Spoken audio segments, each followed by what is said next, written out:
Sorry, I couldn't find it. No, you're good. Welcome everybody. All of you competing for first. You guys are wonderful. I love it. It's great. It's great that you guys do that.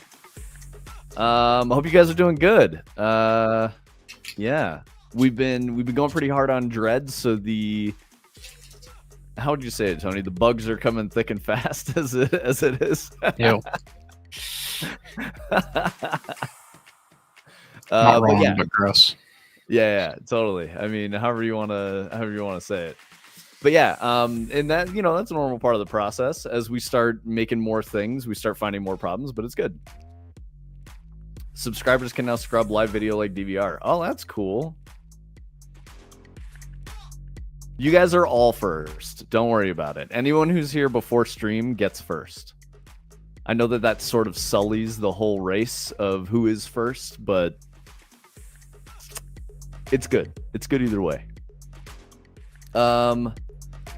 Yeah, so we've done a lot of stuff with Dread. Like I was telling you guys, we got the frame of the building, the walls are going up, the electrical's going in, all that other stuff. That's not how first works, you first socialist. But yeah, so all the parts are starting to come together, which is awesome. The good news for me is I can play, through the experience. And one of the things I realized is we didn't have enough houses on each street, so I increased the amount of houses per street length. It's still shorter than an actual suburban street. The average is 6 to 12 houses per street. We're at 5 right now, but I think that's going to be a good place to be because of how long it takes to walk down the street. It would be irritating in this infinite street neighborhood thing to go down the wrong way and be like, oh shit, well now I'm walking all the way up the street again. So 5 is a little fudgy, but it feels right. And then the other thing is we were calibrating off of about, I think it was 5 different segments for Golden Path. So what I want to get out of this is if a player knows or has discerned the correct path for, on their first playthrough and they just got it and they didn't even get to the illusion, that they're playing for about 10 minutes. So that's a good way to calibrate it because we know that this is going to be about a third or half of the game. So if we're targeting 20 to 60 minutes, 10 minutes in the neighborhood is going to be a good marker of time. The reality is there's going to be the majority of players are going to get lost and wander around and explore. So, that's kind of the benchmark there. So if that's the reality, they're going to have a longer play time in the neighborhood than 10 minutes. The majority of players for the first time when they're playing the game. Let's see. Motion designer. Inside Unreal just had to talk about it. Did a breeze through the stream for a minute, wanting SVG UI, so I'm going to dig around in it some more. Virtual production is an area I'm interested in expanding into, though. Seems like a cool career alternative since I don't really want to light traditional VFX, but would be dope to light volume environments. Okay, word. So can you do SVG in Motion Designer? That was interesting. I'm trying to figure out this crazy Voronoi fractal thing, and I've definitely thought about looking at Motion Designer, but I don't know. It always seems like people use it for 3D stuff, so I wasn't totally sure. Yeah, Turning Cog, how are you with visual effects and shader graphs and stuff? Because you might be able to help with what Tony's trying to build here. We need this fractal antagonist. Oh, he says decent. All right, cool. You might be able to help us find a way through the fog, I guess.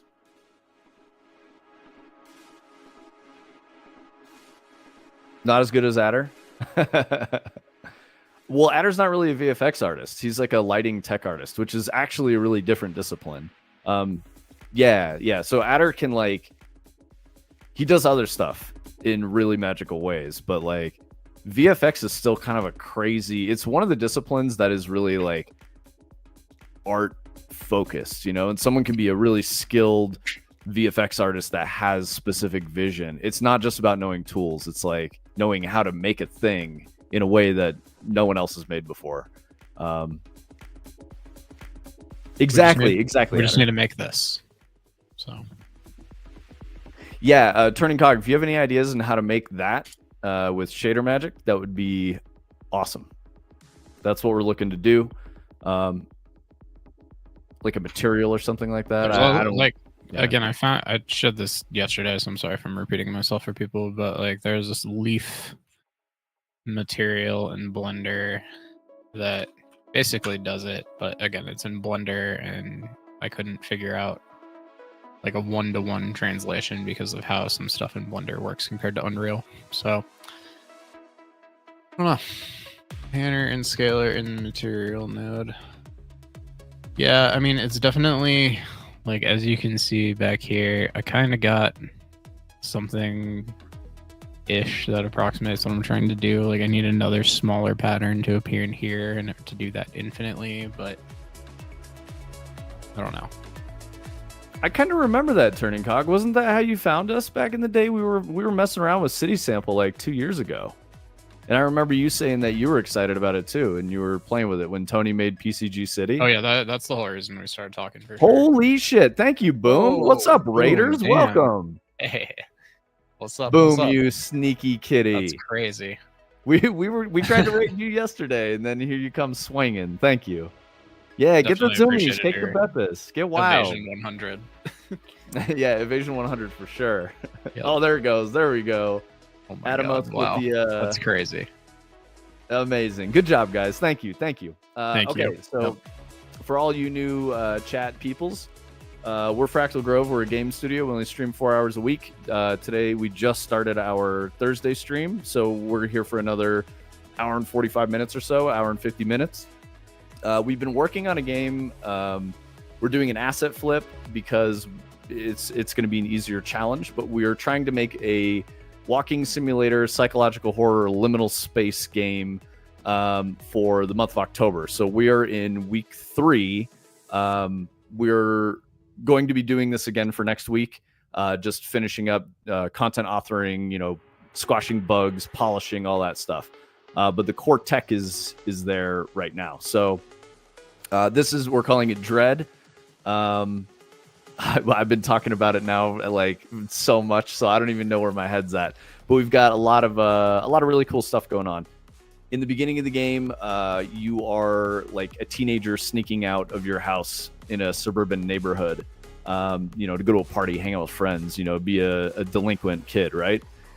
And when you're in the neighborhood, you come to an intersection, and only one direction in that intersection will be the correct path. Otherwise, it'll work like The Legend of Zelda: The Lost Woods. We have the tech set up for that, and it's working. So if you take the wrong path, it will loop you back to where you started seamlessly. And as you walk up the street, you'll end up back where you came from. And you just kind of like walk through it, and you're like, wait, what the hell? I was just here. If you take the right path, there's a spooky mansion, this abandoned mansion that's in the neighborhood that you have to walk past. Each leg of the correct path is going to have progressively scarier changes to the mansion. We're going to use a lot of sound. Like I was saying, it's a walking simulator, so you can't run, you can't crouch, you can't jump. There's going to be some things that you can interact with by way of like a note that you can read. The notes are going to be handwritten type of notes that, imagine someone you go to school with is like, hey, I can't wait to see you at the party tonight. That's why you're going. You maybe got a little crush on them, and you want to go meet this person at the party, and that's the whole conceit for why you're sneaking out in the first place. So these notes will start to get progressively more unhinged and really weird. The concept that I had for that, so like I wrote the whole story for it and everything like that. Let's see, that's the wrong window. So what I've got here is I just want to read it to you guys so that it makes more sense. So like the first note you would get is like, I'm just going to use people's names in chat. Brightside, I can't wait to see you at the party tonight, Turning Cog, right? And then the next note that you get will have like Brightside strike through, like crossed out, like insane scribble style. And then at the party is crossed out. So the message and, Turning Cog will be crossed out. So it says, I can't wait to see you tonight. That's what you'll see, but the other stuff will be crossed out. Third note, just as this is just an example, third note will have more things crossed out where it just says, I see you. And then the last note will have nothing but like, I see you in all caps and like, psychotic, murderer handwriting. So That's the concept of how we're going to deliver these notes. And then as you progress through the space, you'll end up going into the spooky mansion. It'll be at the end of the street. So instead of being on one of the sides of the street as you walk past it, being very scary and you don't want to go near it, it'll be like, I have to go in. The gate in the front door is going to be open. You walk into this, and that's where you will transition into impossible liminal spaces. So the neighborhood itself is a liminal space as an abstract, but this is where you'll go into like Pool's room. You'll go into Tony has built a forest off of similar technology that will generate and kind of Pac-Mans you to the other edge. So you can walk in any direction infinitely. But what we're going to do is continue to guide the player with these orbs of light in the woods. And as you get closer, they move, dissipate, and then a new one pops up, and you kind of guide the player that way because it can go in any direction. So as long as they walk towards the orbs, they're going the right way.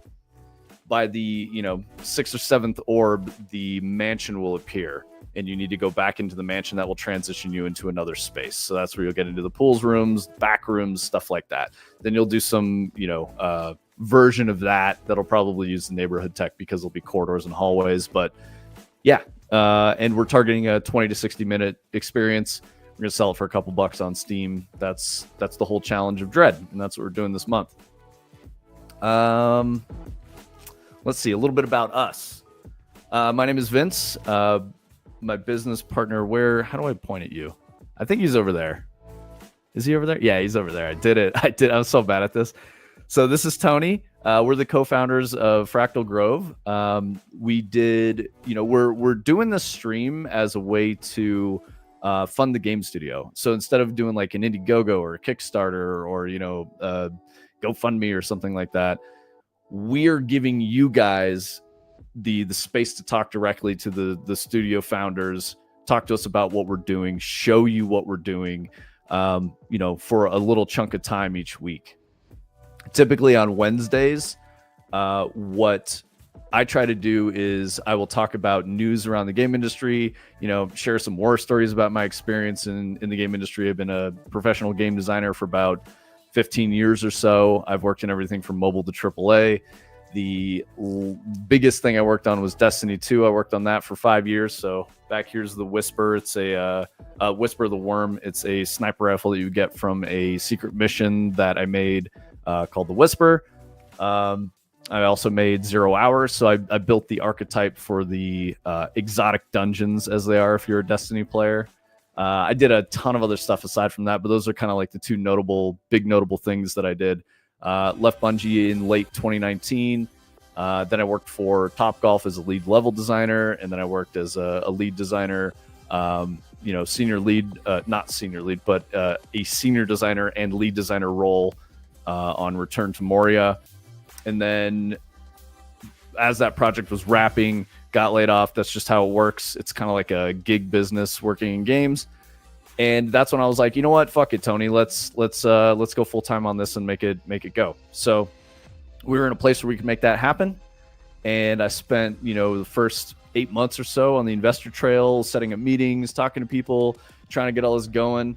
This is around the time that the industry started to tighten up and people were losing jobs. Since then, about 60,000 developers have lost jobs across all sectors of the industry.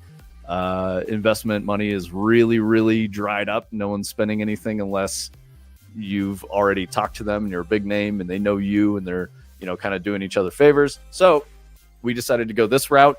This is how we're trying to fund the studio. And it's working so far in so much as that, we have a small amount of funding. That funding goes into covering operations costs. We can't afford to hire anyone or pay ourselves yet, but this is what we're doing. So getting Dread out there is going to give us another, hopefully another revenue stream to get some more dollars to make more game. The biggest game that we've been working on is called Hyperskate, a PC VR game. Dread is obviously not VR. It is a flat game. But let me drop some links for you guys.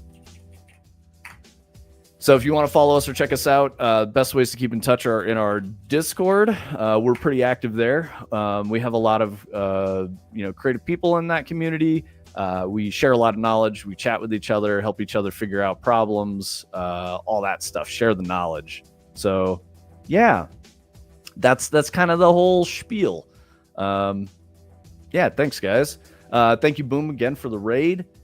So what we're talking about today is Dread. We're on day 8 of streaming, but this is week 3. Kind of deep into it for us. Yeah. So we did a few things like the week before we started the official challenge, right? But yeah. And then we're just going to do next week for feature complete. Make sure we have everything in there. Probably shipping sometime in November.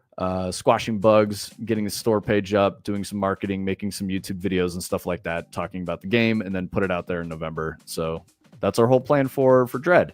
And then we're going to go back over to Hyperskate and keep working on that. Let me try to catch up on chat. Okay, lots of stuff. Lots of emote spams. Hell yeah. 4 raids in a row. Are you guys also raiding out? Yeah, absolutely. Do you mean, do we raid other channels? Yeah. We like to raid, people we know or streams we've watched, so we don't send you guys to a weird place and then feel bad about it later. I don't know if that was directed at us, Scent Tank, but yeah, totally. What if there's an inverted version of the base image and you can lay that over the main pattern? I'm sure you already saw that, Tony. I don't know if you were tracking Brightside's message. Yeah, you're way back there. Okay. Yeah, cool. So while the raid was happening, what we're trying to do, one of the core or like the antagonist for this is going to be a Voronoi noise inspired fractal. Some of the horror themes are going to be, it's a psychological horror game, so thinking about the nature of existence or the nature of reality, the King in Yellow, that kind of a thing. Stevie Ray Drawn, another person who streams, mentioned that is called a cognito hazard. I think a cognition hazard makes more sense to me. I think the verbiage is a little more clear there. The idea is that as you gain knowledge, it is a danger, and of the knowledge of this specific thing is a danger. It can drive you insane. It can threaten your life, stuff like that. So this fractal and the nature of reality for the player is meant to be in question and be very unnerving and spooky. So that's where we're going with that. Let's see. And Brightside was asking a few questions about some things, making some suggestions. Turning Cog was doing the same thing. Anne Moraine says, that is my nightmare. I always take the wrong path. All right, good. Hopefully it's spooky and you don't get lost. Mega Mocap, welcome, brother. Great to see you again. More unhinged and weird sounds like most of my romantic interests. Yeah, perfect. I'm opening up to find the right menu words and stuff. Yeah, okay, awesome. Thank you, Turning Cog. I dropped links. Like a fractal grove. Exactly, Mocap. Yeah. The material looks sick. That's not a material yet, right? That's something else someone made, but that's where we want to get to. So if you have suggestions on that, we don't have a VFX artist, so we're trying to figure out how to as close as I've gotten so far, but I don't know. I have ideas. I'm just, this material UI lab thing actually looks like it might have some interesting stuff in it, so I'm trying to figure out why it won't let me make a project. Okay, Turning Cog says the link he dropped should be exactly what you need. That'll give you the skills you need to make the effects. So. I kind of see some stuff in there that I think means that you're right. Yeah, so we're going to try this out right now. Hell yeah. Quick, Boom, screenshot that. Oh, there it is. Code Heist. Here you go, Boom.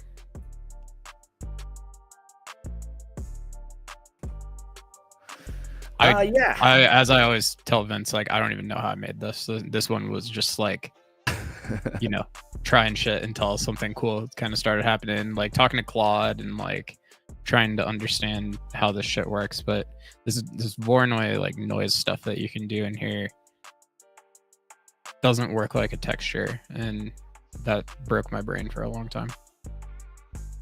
All right, let's see what we got here now. Oh, I need to do another thing here. There we go. All right, there we go. I got another monitor up. Yeah, so usually during stream, I do the yapping. Tony does the building of cool things, and we try to bounce back and forth between like interesting conversation and technical stuff and help people work on their own things. yeah, that's where we're at for all of that. So speaking of, I pulled up some video game news, and I don't know if you guys like have ever been to GDC or you track GDC or any of that stuff. I went in 2014. Actually, I think my hoodie is on my chair right now. So let's see, what year was it that I went? Yeah, GDC 14 is what it says on there. So I went in 2014. The reason I went was because the company I worked for paid for my trip. It was very expensive. Otherwise, I probably wouldn't have gone.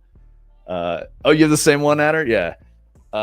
It's, I don't know. I have mixed feelings about GDC. I feel like it's kind of a trap, and it's like super expensive. Probably not worth it unless you can have a company pay for you to go, especially if you want to get all the talks and stuff. The vault content is mixed. Sometimes it's really good information. Sometimes it's kind of a waste of time. It's a mixed bag, but there's definitely some really cool stuff. And I think you can find some of the videos up on like YouTube and whatnot. So if you can like look at a list of who was where, it's definitely worth checking some of those things out. Yeah, Adder's totally right on that. GDC used to be a bit closer to worth the ticket price, but it's been on a downhill for several years. It peaked in like 2017. Yeah, I'd agree with that for sure. Didn't they announce that the tickets are like 50% of the normal price this year or something? I feel like I Yep. was just seeing this the other day. They're like $600 instead of $1,300. Yeah, so that's the thing I was about to start talking about. They're rebranding GDC as Festival of Gaming. And it's because of everything I just said. There are a lot of people who would, in the industry, go to GDC during that time, but just hang out downtown and meet people. They wouldn't buy the all access badges or any of that because it was absurd. It was, a couple $1,000s just to get in. The nature of it was such too that if there were multiple talks for a discipline that you wanted to go check out and hear from, so as an example, one of the talks I went to was like AI engineering for from Naughty Dog for Last of Us and how they did Ellie and Joel's animations and stuff like that to get a certain game feel. I thought that was super compelling. Obviously, they lost me a little bit in the actual technical implementation because that's not what I do. I'm a game designer. But when they talked about the abstract of the game feel, it was really good information. And I really appreciated their approach in that regard. So that was a cool talk. I went to Skylanders design talk as well, which I thought was awesome. They talked about, why they developed what they developed, what the core player experience was, why there's a physical toy in addition to, the video game itself. So that was cool as shit. I went to some other things that were just not good, and they don't stick in my mind because I was like, man, this was an hour of someone just kind of not like, it was incoherent. And that was the weirdest part to me. I'm like, if you're paying this much, like, why did they not necessarily verify it? And then later in my experience, I recall having some coworkers who were going to give GDC talks. I'm not going to mention exactly who or what or why or any of that stuff. But as a team, we kind of helped them review their presentation. And I was just like, okay, that's, I was like positive. I wasn't like shitting on their presentation or anything, but I was just thinking to myself, like, man, this is whack. Like, if I went to GDC and saw this presentation, I would be upset. And then, of course, they submit it, and there's a review that GDC does. It was immediately accepted. Like, they didn't even really review it. So that made me go like, so based on the cloud of the person and where they worked and like their title, they just take the, let the presenter go through. They're not necessarily curating quality. So I hope that changes. At any rate, because the price was getting so high, the rebranding, they're, cutting down ticket prices, which were absurd already. And then this article I'm looking at is obviously like a clickbaity thing. GDC says companies that don't attend send a message that they don't care about developers. So I'm guessing that the third-party vendors have been a little thin too. I mean, the like expo floor was crazy. It was not interesting at all. It was a bunch of people trying to sell me shit. And I was just like, why would I want to do this? And then there was a separate part of the expo hall that was, kids who are about to graduate school or kids who just graduated, submitting resumes at booths, doing on the spot interviews, trying to get jobs. It felt very somewhat exploitative or disingenuous. You know, you would have a huge developer there, like Riot had a booth, and there was an insane line of probably like 150 people that never shrunk, that were just going in being like, here's my resume, please give me an internship. And it was just that. And I'm like, this is kind of crazy if you think about the business perspective of like, what are they like? How do they get this to happen? Like, they just get a free recruiting summit. Like, it was very weird. On the other hand, I saw, I can never remember dude's name. I always think Carmack, but the other id guy, he has a ponytail. The Doom and Quake guy with the ponytail. Fuck, that guy. Oh, you're muted, Tony. John Romero? Yes, thank you. Yep. He was there, and he was just like, he had a card table set up outside of the talks, and he was just bullshitting with people and like excited, and he was genuinely there to help, you know, people. And he wanted to network and chat, and like he was just fucking vibing. And I was like, that's dope. So there are some good things there. Yeah, it was a pretty mixed bag in 2014, and I imagine it's just even gotten crazier. So yeah, pretty close right there. What's that, Tony? This one's pretty close right here, maybe. If it did the hexagonal tiling, it's mostly just the underlying concepts. Like, I just need to find the one that does the closest thing, and then I think I can make it work. Time displays 4 with a bubble texture is what Turning Cog says. Time displays 4. Yeah, time displays 4 is definitely something, because watch, it like turns into, it goes the opposite direction. It's like warping it. Yeah, it's definitely something in there. It's some sort of like, maybe even like a little bit of this. You know, some like, maybe some like wave stuff. That's probably kind of similar to what they're doing with the transforms, but like, there's like some Boolean shit we might be doing.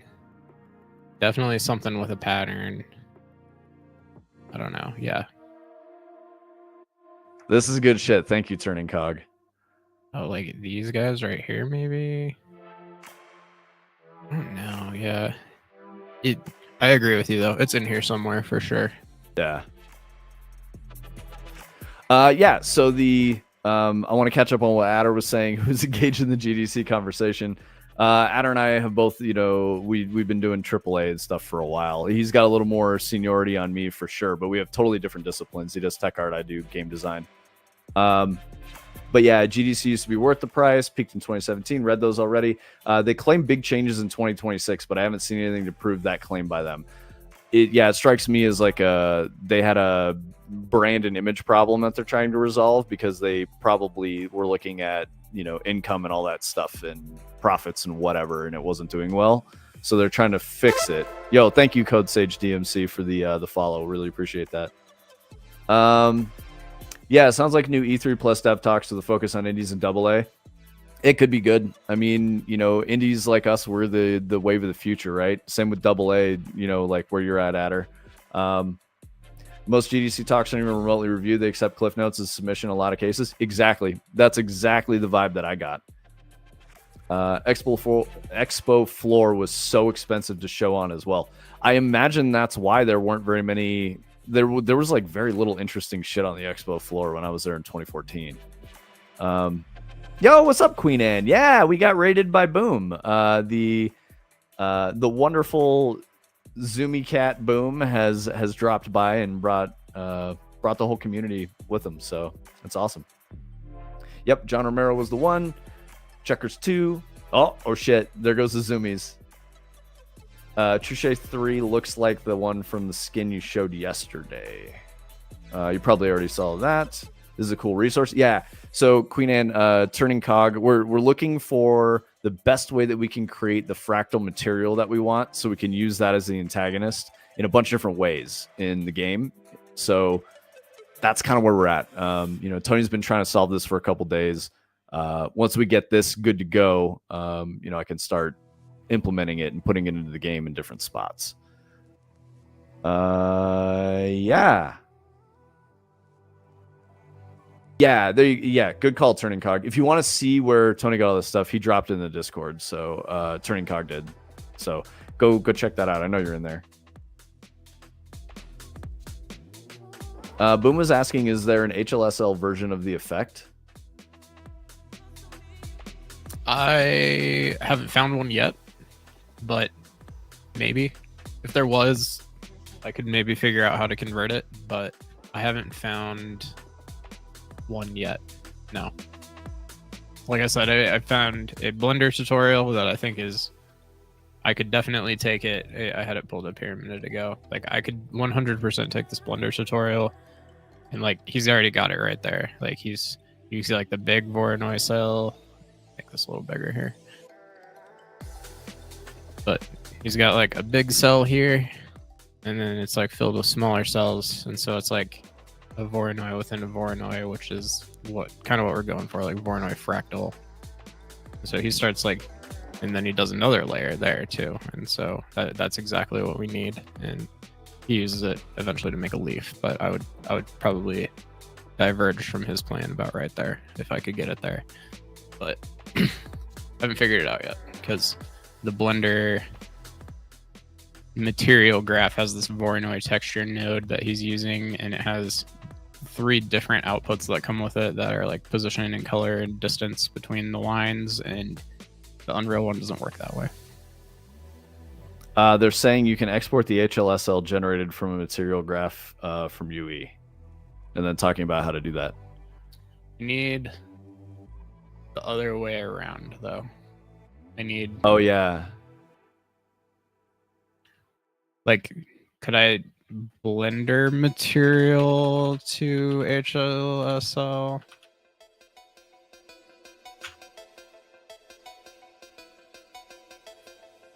If that's possible, then maybe we can make that work. There is an HLSL yeah, node. there's an HLSL node for sure. Yeah, and there's one in Niagara too, but it's getting that. I don't know. Like I could probably figure it out in the code that way, maybe, but it still involves figuring it out. Thank you for chatting over on YouTube, my drong. Turning Cog isn't real. Yeah, that motherfucker is not real.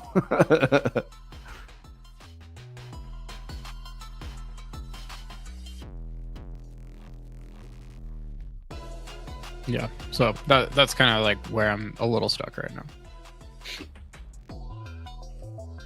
Yeah, this is where all the homies are, my drunk. Thank you. But what would help us is getting the YouTube watch hours, and then we can monetize YouTube AdSense. So it's a tricky spot. Last year we got all the watch hours we needed, but we didn't get the subs. This year we got the subs. We don't have all the watch hours. It's tough. Oh, hey, what's up, TG?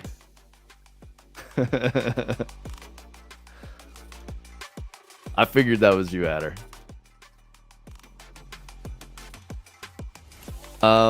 Yeah, I saw. So, go ahead, Tony. No, go ahead. Oh, I'm just talking to myself, kind of. Adder was saying the dude who runs GDC is all over the place. He isn't actually dev, more of a show promoter that found a market niche. Yeah, exactly. And he says he got to meet him at an after party. He was bouncing off the walls with random ideas. Totally.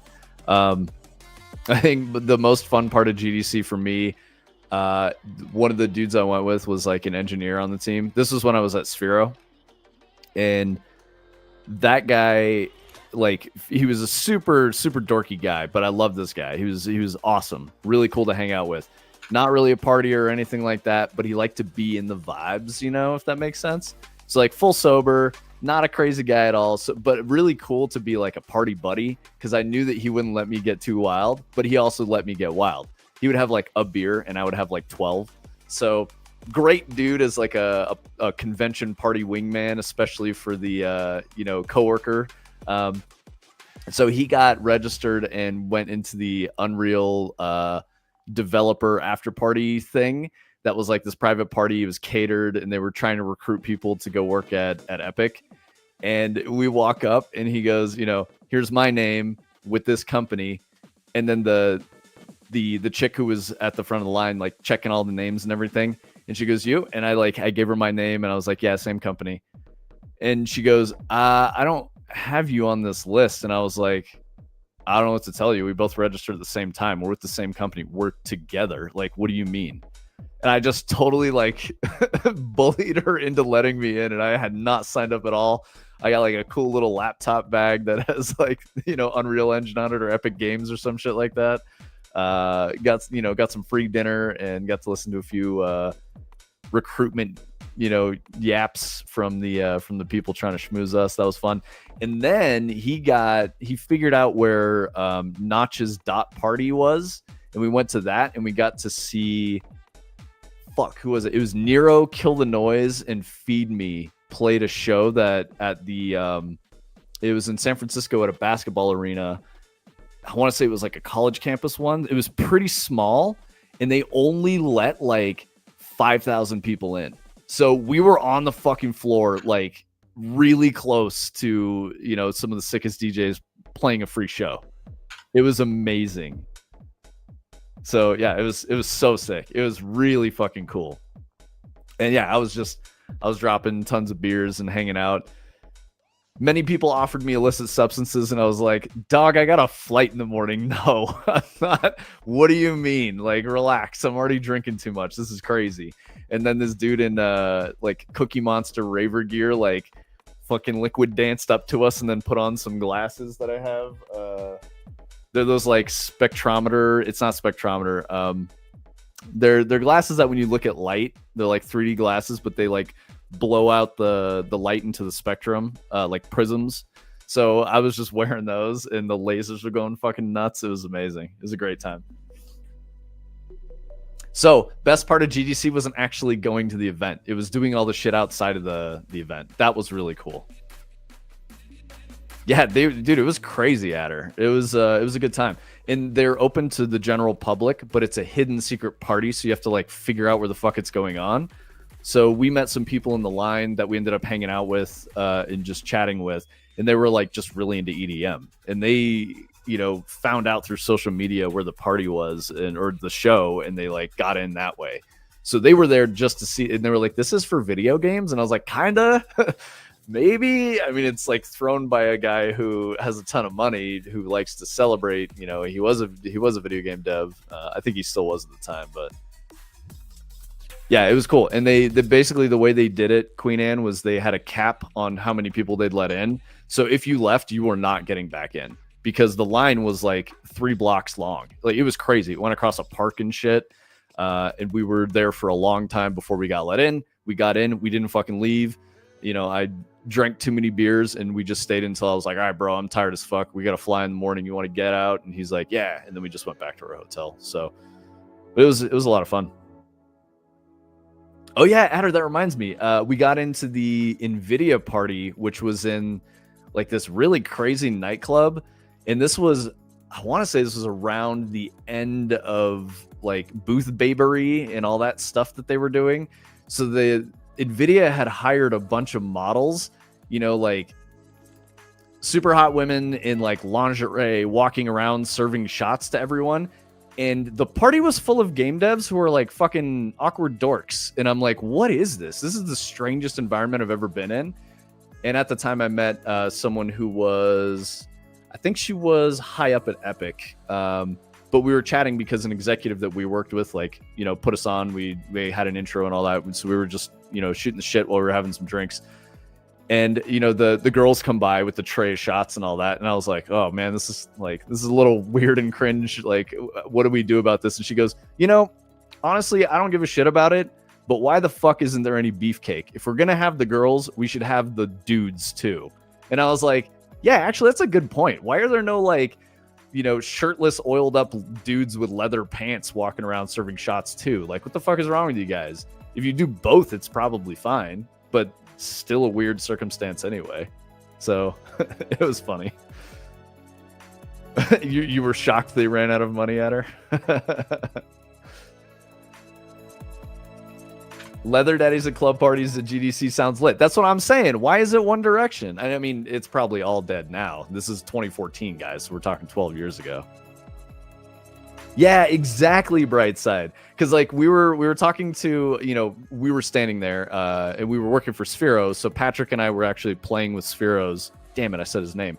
We were playing with Spheros in the club, like, you know, demoing it for a couple of other people. And the models walk up and they're like, "Oh, that's really cool. What do you guys do?" And they started like talking to us and shit. I was like, they have no idea why they're even here. They don't understand what this is. They're just paid to be here. And it's so weird. And I was like, there should be dudes who are just, you know, the same, who are like, "I don't know why I'm here, bro." I feel like, yep, have a good time, man. I know, Adder, but I'm bad at that. I just be doxing people all the fucking time, and I don't mean to do that. But I love that dude. He's a really cool guy.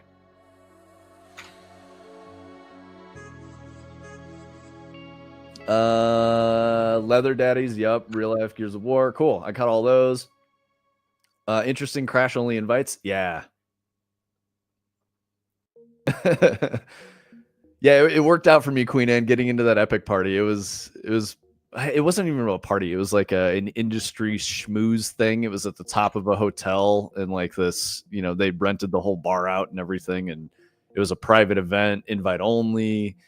It was a whole deal. Your partner loves my story. Which one? The like, why is there no beefcake in the after party? Or is I'm glad because I totally agree. I think it's like, you know, it's bullshit. Come on, we should have both. If you're gonna do one, have the other. Like, come on. Everything in between. If you're gonna have like a gross, you know, party with sexualized human beings, at least account for everybody. Blizzard's parties were the exclusive networking parties where actual networking got done. Always on dope rooftops and dress code. Dude, dress code industry parties are weird, I will say. Because but at the same time, they're better because people, it filters a certain kind of person out who's in the industry, you know? Yeah, it keeps it professional, so... I think I don't like the normie parties, you know. I'd rather go to the dot party with the turbo nerd friend and just have a good time, you know, watch some techno, whatever the fuck you call it.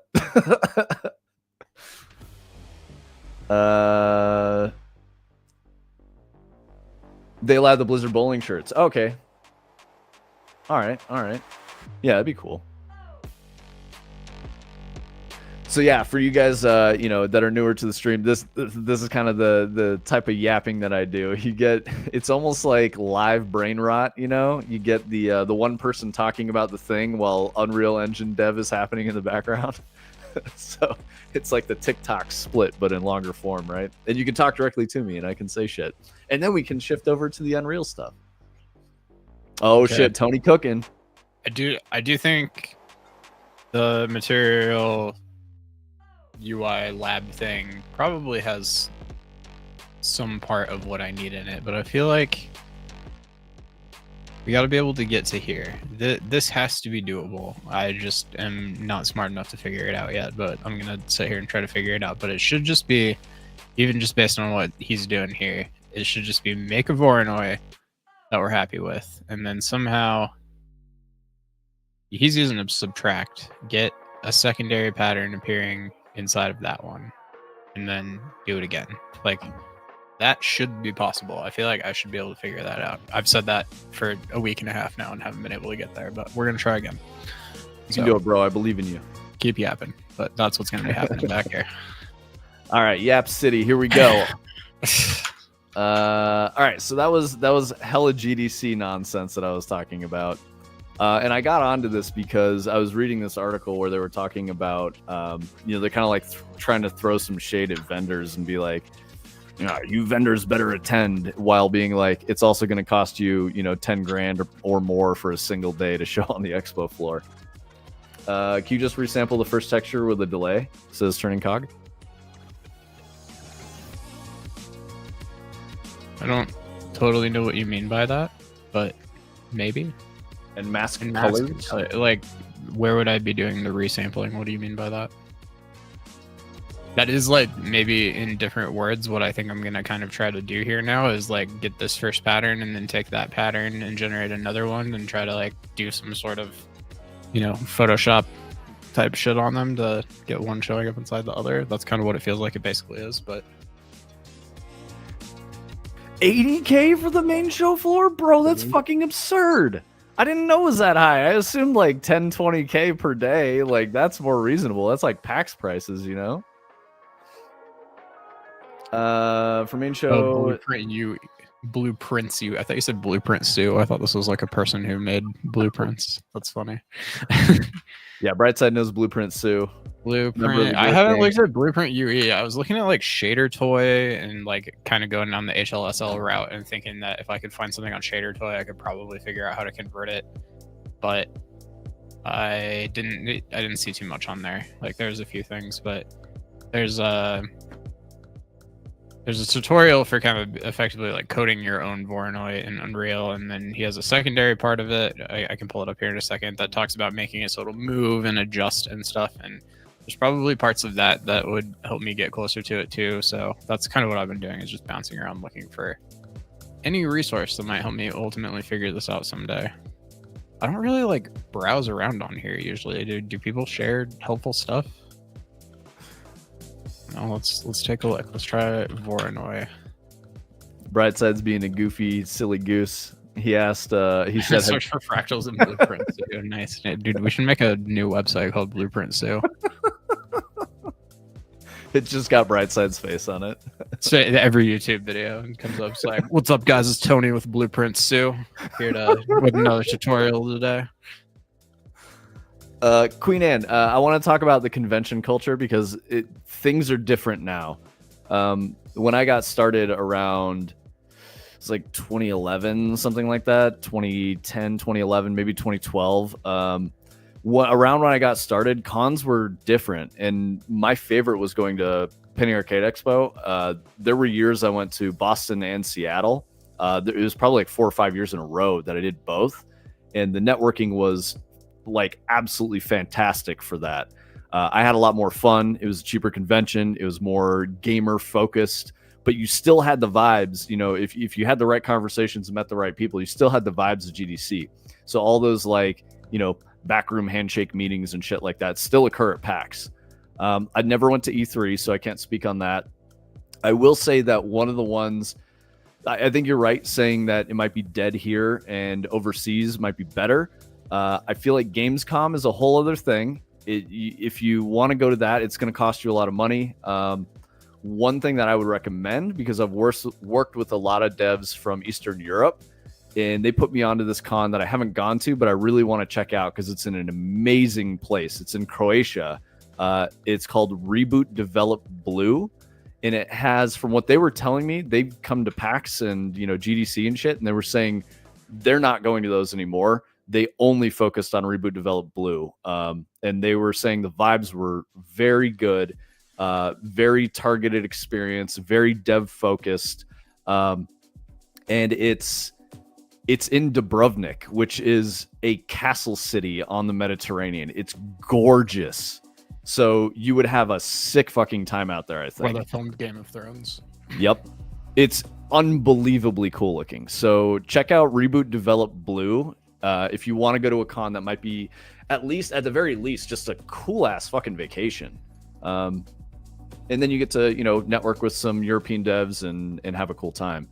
So that might be a good way to go. I do want to check it out, but we got to get some money first and then we'll figure it out.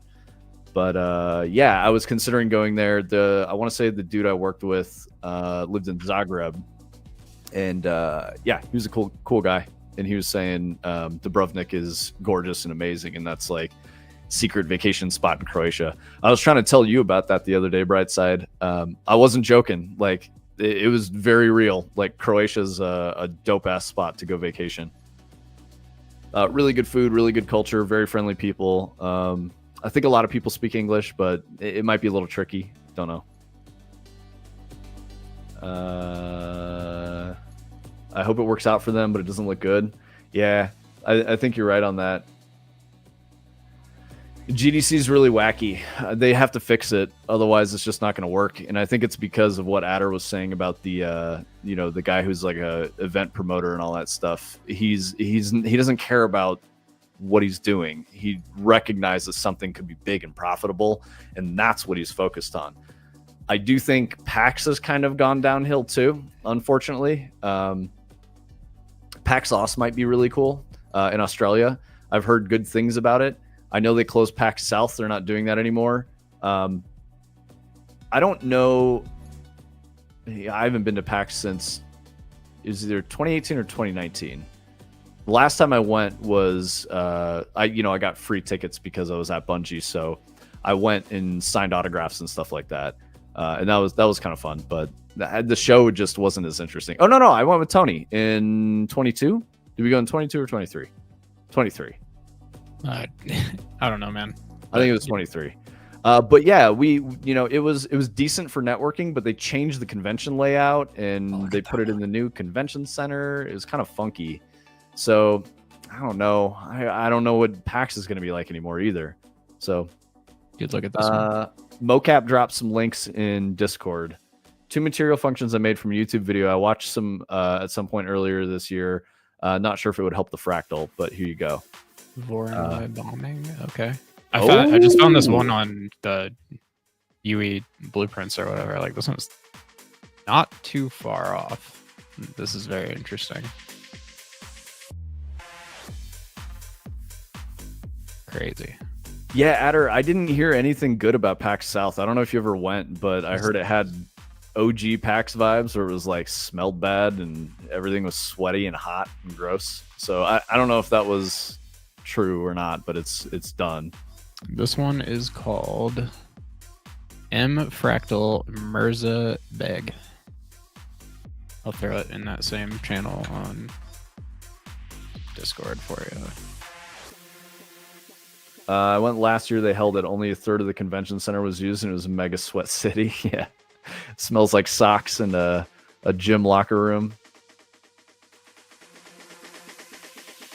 This is a good call. I've never mined this website for cool stuff before. I believe that, Adder. I gotta be right back. So enjoy. Tony's got the con.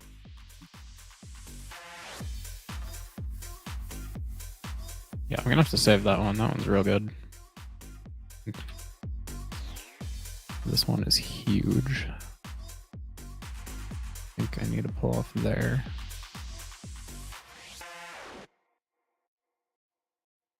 Oh, that one's kind of cool.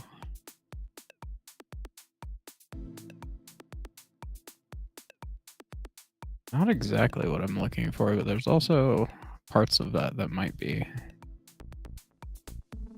Oh, okay.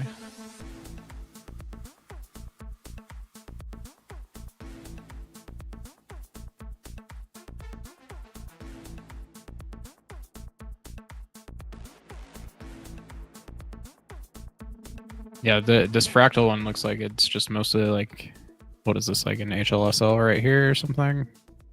That's what that looks like to me. So yeah, that's probably how they're doing that, because the nodes themselves, it's just this part. It's pretty basic actually, except for that part. But isn't too much stuff, but yeah, that looks cool. Let's see what else we got in here. Some blueprints.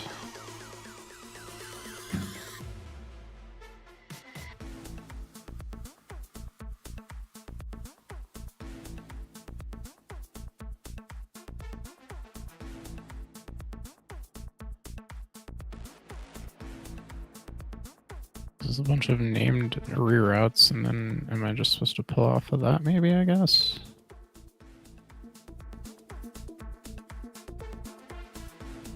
Let's see. Did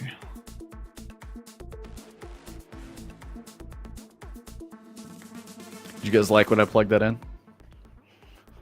What'd you plug in? I forgot to plug in the sign, dude. Oh. I just assumed that sign's been plugged in for 2.5 years. I didn't realize. No, I unplug it every day. I don't want to start a fire and burn my house down if it breaks or some shit. So I got this light bar over here by the stream computer that I haven't unplugged since probably 2018, but it's finally starting to like kind of fade a little bit. Oh no, that sucks, man. You got to get more lighting. Yep. Or like these back here, like those have literally never been turned off since I put them in. Nice. You're wild for that. Oh, so I actually read that like LEDs. Yeah, they're low impedance. You can't really start fires with LEDs anyway. Well, no, it's that it hurts them when you power them on and off more than if you just leave them on.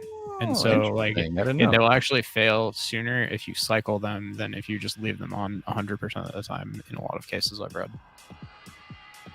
Okay, maybe I'll just leave them shits on. But I feel like when I was thinking about it, I was like, but this like bar thing that I'm talking about is like RGB. So it's constantly changing colors and like making all these patterns and stuff. And I'm like, that can't be the same thing as just like powering a white LED with a consistent voltage for like 10 years. You know, it's going to be totally different. So I don't know. Guys, I remembered something as I stepped away. I know some of you are, a little bit of Bungie heads, and that's why you come through, because I will often talk about Bungie.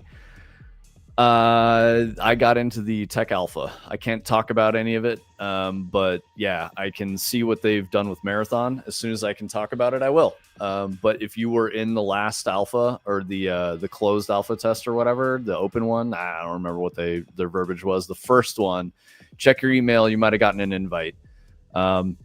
So yeah, taking a look at stuff, but I literally can't talk about any of it. It's all NDA'd and whatnot. So as soon as I can talk about it, rest assured I will mention it again, because some of our hottest YouTube content was, me talking about Marathon and my thoughts on it. So yeah. Don't worry, Adder. We can maybe discuss things on the side or not. Who knows? Friend DA, all of chat, it's explicitly stated like you cannot discuss or show any of it on any public stream. I really wanted to message Adder about it yesterday because I was like, oh, there's so many things to talk about. But yep. To be quiet. Yeah, we got to be quiet. I never saw anything about Marathon. I don't know what you're talking about. I would have never told you anyway. That's a violation of NDA. That's against the rules, Tony. No, yeah, we don't do that. But for a recap for you guys, the first public information I saw from Marathon, in my knowledge from being in the studio when it started development and all that, I was excited. But then I saw some of the press release stuff and the early advertising runs, and I was like, I don't know. I would say I was probably like a 3 out of 10. But after I played the first run, I moved up to like a 5, and I was optimistic. I was like, this could be interesting. They've got some good bones here. It just remains to be seen what they ship. And of course, they've had a bunch of scandals and negative things occur since then, including like art theft and management turnover. Pete's no longer in the studio. They sold to Sony. Like all kinds of wacky shit has gone down. It's tough. So yeah. Not everyone there, but there are some people that I'm definitely rooting for and I want to see succeed. People that I really respect, in designing creative positions at the studio, working on the title. I don't want to see them suffer. They're great people. I love the things that they do. But there's some other people, as they say, UE5, fuck them. So they're getting what they deserve. Yeah. 3 of us just peed my pants. Bro, nobody peed my pants. I'm good. That's why I had to leave. I told him I was a game dev in the one app I got for tech tests and was definitely not accepted because of that. Yeah, so Adder, I had to clarify too. I think, my assumption here, because I didn't even sign up for the tech test.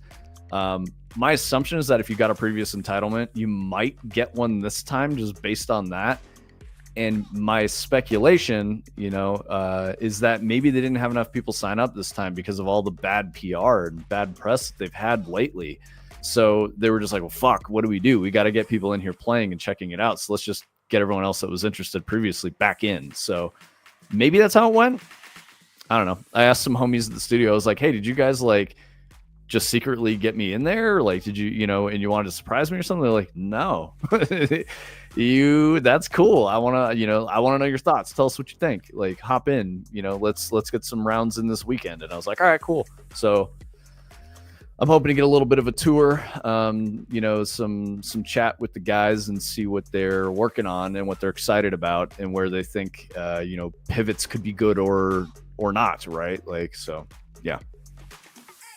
I'm rooting for them. I really like the idea of what Marathon is and what they're trying to do with it. Obviously, there were a lot of problems with the first semi-public viewing of the game, and obviously there are problems with the leadership there. Yeah, especially like the old leadership, which is all being removed or changed with Sony's leadership in place now. So it's crazy. It's just sad to see. The whole reason I worked at Bungie was because I was a Halo kid and I loved Halo, and that was the whole reason I got into making games in the first place. So, Pineapple, relax. You don't even know what that means. You're too young for that.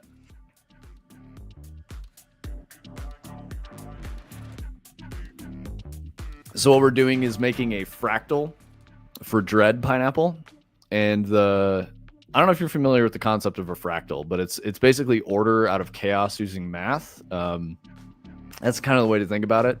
But because of math and how geometry works, fractals are, regardless of how large or how small you make this thing with the math in the numbers, it's the same. It's like every part is the same as the whole, and vice versa. It's an interesting concept. Yeah, we're getting there, Tony. Let's go. Not exactly what I'm looking for, but yep. I want it to move. Yeah, like zoom in and like pulse and shit. Yeah, it's just kind of like wiggling right now. Yeah, like how would I make it like infinitely zoom on the Voronoi? Because it feels like this should do it right here. Like, because if I divide this by a larger number, these get bigger. And so if I were to put a time node in here, over time, this should get bigger and zoom in. And I mean, like right now, it's like so big that we can only see one cell, and that's why it's yellow. Panner. I don't know if a panner is what I need, though. What kind of fractal did you make, Burnt Pineapple? Do you know the did you do like a Mandelbrot? That's the most common one, I think. Time in an XY scale, says Adder. Time and an XY scale to get it moving. So maybe we do this and then this into there. What don't you like? Not yet, Adder. Not yet. Maybe one day eventually. And these right here. Okay, so Vocab, do you mean a spanner?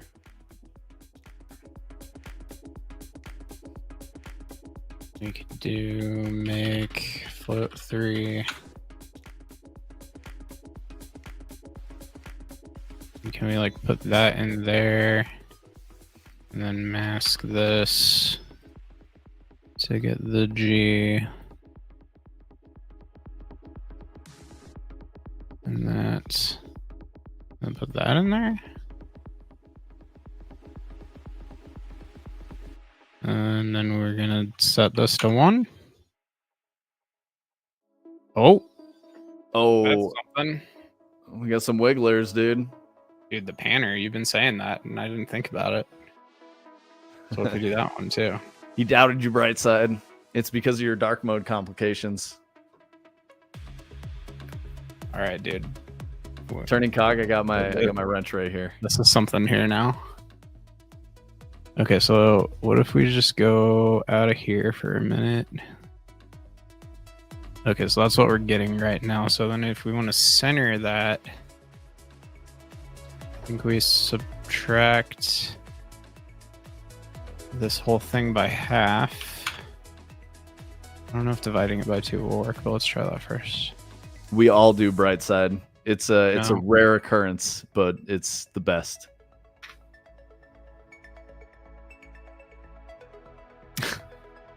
You guys are funny. Oh, we got him. He's smiling. Dude, if we figure this fucking thing out, I'm definitely gonna be smiling. I'll tell you that right now. This has been, you know, my vivarium pattern staring on the TV in the middle of the night type shit lately. Oh, that reminds me. I need another movie, another thing I should watch, guys. Did I report back on Children of Men? I think I said I've definitely seen it, but I always forget that I've seen it. I didn't watch it yet, but I keep remembering that I need to. Cinematography is great. It's really good. Possession. No, I did not. Do I want to see this, bro? Oh man, she got blood on her face. This is spooky. This by half. And this goes. All right, so mocap. I'm not necessarily into horror films. It can be like really sad and tragic and like heavy. I'm cool with that. Maybe. I think I've got really good vibes. I know what I want with Dread. Like, I really know what we're doing. I mean, like, I don't know. I could go for it. As long as it's psychological horror, like American Psycho or Shutter Island or Butterfly Effect, Donnie Darko. Actually, I meant to watch Donnie Darko again because it's been probably like 2 decades since I watched it last. I always just feel like a very stereotypical like emo teenager when I watch Donnie Darko. Absolutely. Last one I watched, I don't know if it even qualifies as horror, but I watched Sleepy Hollow with my wife probably like a week or 2 ago. Yeah, Queen Anne, you know Donnie Darko, Frank the Bunny and all that shit. Actually, is that appropriate for burnt pineapple? Maybe. It might be okay. I don't think there's anything like too wacky in it.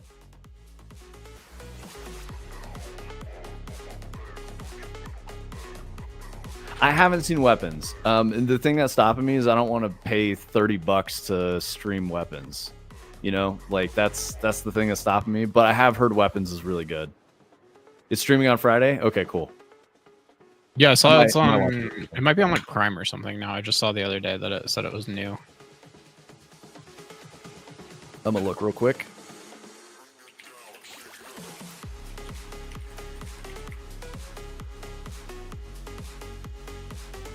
Yeah, it's still like $6, $10 on Prime. I swear I saw it maybe on Hulu then.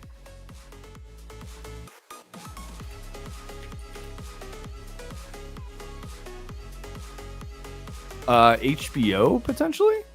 Okay, we have HBO. I might be able to watch that. Yeah, that's 10.25.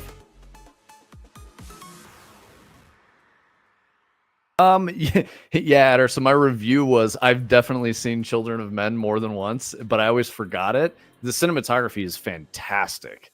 Clive Owen is dope. But yeah, it didn't hit me all that hard. I don't know why.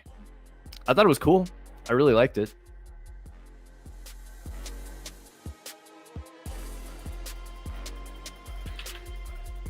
I swear this should give me the center. And Pineapple, I don't know anything about those like home electronics projects, so I'm sorry, bro. It's not really a thing that I have as like an interest, but it's cool. You're welcome to talk about them. I just don't know that I can engage much in conversation about it. You should ask your parents to see if you can watch Donnie Darko, because that might be a cool movie for you.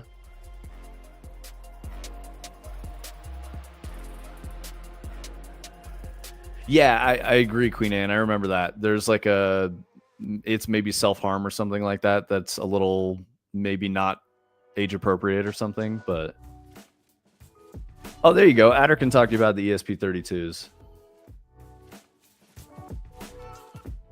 If Greg was here, he definitely could too. Yeah, Omni's not around, brother. I'm sorry. He's got some stuff going on. He's been pretty busy this week. Eternal Sunshine and Donnie Darko live in the same universe. Yeah, I could see that. I really liked Eternal Sunshine. That was great. Which reminds me, I maybe want to watch Sunshine again.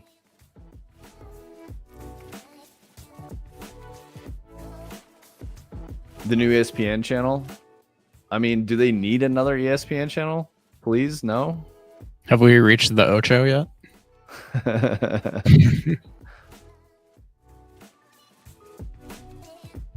Yeah, we've got what is UFC moving to? I remember UFC is going to be like free on something in 26.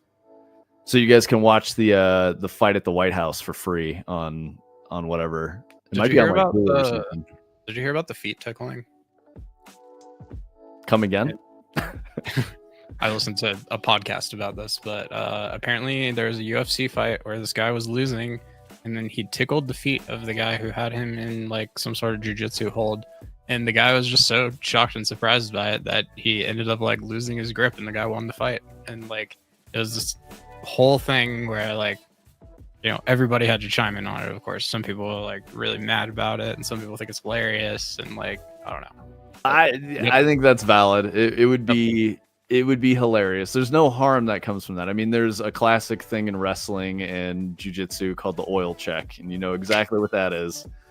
And that is real. That happens, and if you're not ready for it, it can really throw you off and cause you to lose.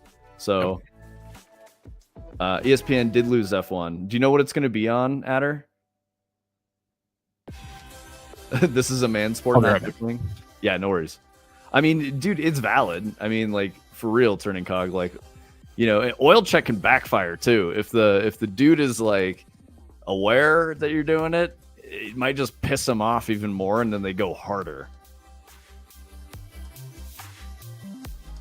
Adder, if that happened to me, I would be mad. I would be like, "What are you doing? Cheap tricks? Like you don't want to like best me in combat. You got to use like dirty tactics." Like I would go harder. I'd get angry. I mean, you can. I think it's valid. You could probably tickle in combat sports, but like, just expect that you're gonna potentially just piss your opponent off, and they're gonna hurt you more. ESPN 32 KNX2 is a board I'm about to pick up for race car projects. Nice. Oh, I read it as ESPN. ESP. My bad. Me and my dad using the ESP32 for WLED, and I made a BLE ducky, and we're gonna make a lot of stuff like air quality monitor. I want to make go-kart with BluePad 32. Nice, dude. I mean, that's good stuff, man. Just make sure that you don't lose that interest, Pineapple. Like, do something with it, you know? Find a way you can make a business out of that. And the only reason I say that is because, like, that's really what life turns into. As you get older and you go out into the world on your own, that's what it is. You got to figure that shit out. Nobody cares. You know, it's really hard to get someone to support you and back you up. So, like, find your own way. And if you can find it earlier, like Adder, you'll be happier in the longer run. So you're on a robotics team? That's sick. I definitely thought I liked robotics until I started getting into it and I realized how much programming was involved, and I just did not like that at all. I like the ideas of robotics. I didn't enjoy actually building robots. You can't tickle someone in full knight armor, another big +1 to Armored Combat League. Armored Combat League is kind of crazy, bro. Like, I mean... yeah, Adder, the reason is because they signed a deal with Apple to do an F1 app on the Vision Pro, which I'm excited about because we have one. So, you know, I'll have to be fighting with Sparkle over who gets to watch the race on the Vision Pro.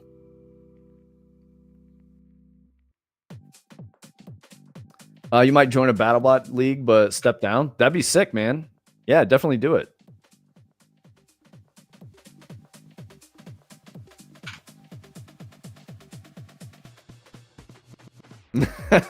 Adder, that's hilarious.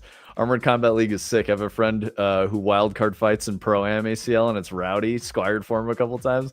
I love that you called it Squired for him. Amazing. Like the golf caddy. I hope he made you say "me lord" every time you had to like help him with anything. Squire? Yeah. Yes, me lord.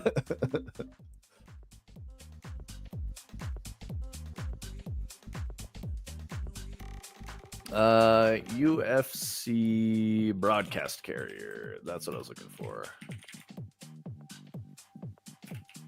2026.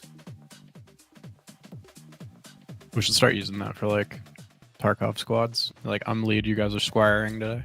Yeah, exactly. I don't know what Beyond Sandbox is, bro. You want to know what Beyond? No. Adder, that sounds like some game dev ass shit, if I'm honest. Like, professional game dev, get into American Armored Combat League. Yeah.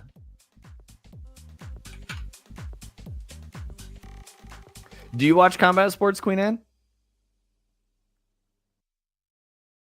Turning Cog is asking, can you mask out each of the colors and push the texture in their place? So I was thinking about it a second ago when I went upstairs, and here's like my new potential plan is like there's your top level pattern. If I go back to the plant thing here for a second, our biggest pattern, like these big chunks here, that's growing and they're getting bigger. And as they're getting bigger, there's the secondary pattern that's masked out inside of it, and that is also maybe growing at the same at a different rate, such that as the outside one gets bigger, you'll start to see the lines of the inside one, but since the scale's not too far off, it'll kind of do this like logical division, and then you stack maybe like one or two more of those in there, and I feel like maybe that'll do it, but I don't know. The panner was a good call. It makes it move, but I was getting lost in the sauce. I needed it to come out from the middle. It wasn't doing that. I'm going back to just seeing if I can just like stack some Voronoi on top of each other like this right now. So we're gonna do that. And then like I told you guys I'd show you this other one real quick. Find it.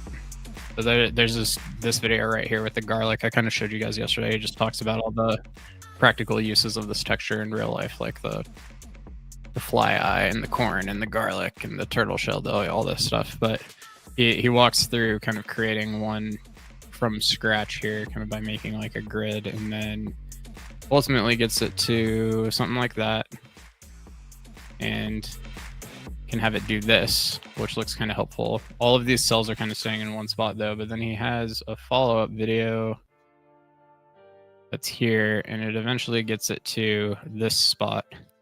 And I feel like perhaps if I go through the trouble of building this thing, that I might have enough control over it at that point that I can make it do exactly what I want to. So it's kind of my backup plan right now. I also couldn't kind of like vaguely in my mind think about how I could probably do this with Neighbor Grid and Niagara, because that gives you like HLSL that is based on cells, and you have access to the cells around you and your cell, and it should be pretty easy to write all the logic that I've been talking about. But I don't know if I want to. I'm trying to avoid doing that. It feels like I should be able to pull this off in a material. So that's kind of next resort if I can't figure this out. Queen Anne says, seen some wrestling, did some martial arts off and on. Yeah. So did I. I like competition. I like watching people who are really good at stuff do things. So that's probably why I'm into, MMA. Never practiced it myself. I know Brightside did some jiu-jitsu. I don't know what kind, but yeah, Brightside was into that for a bit, which is cool. I think jiu-jitsu is a really valuable skill for anybody.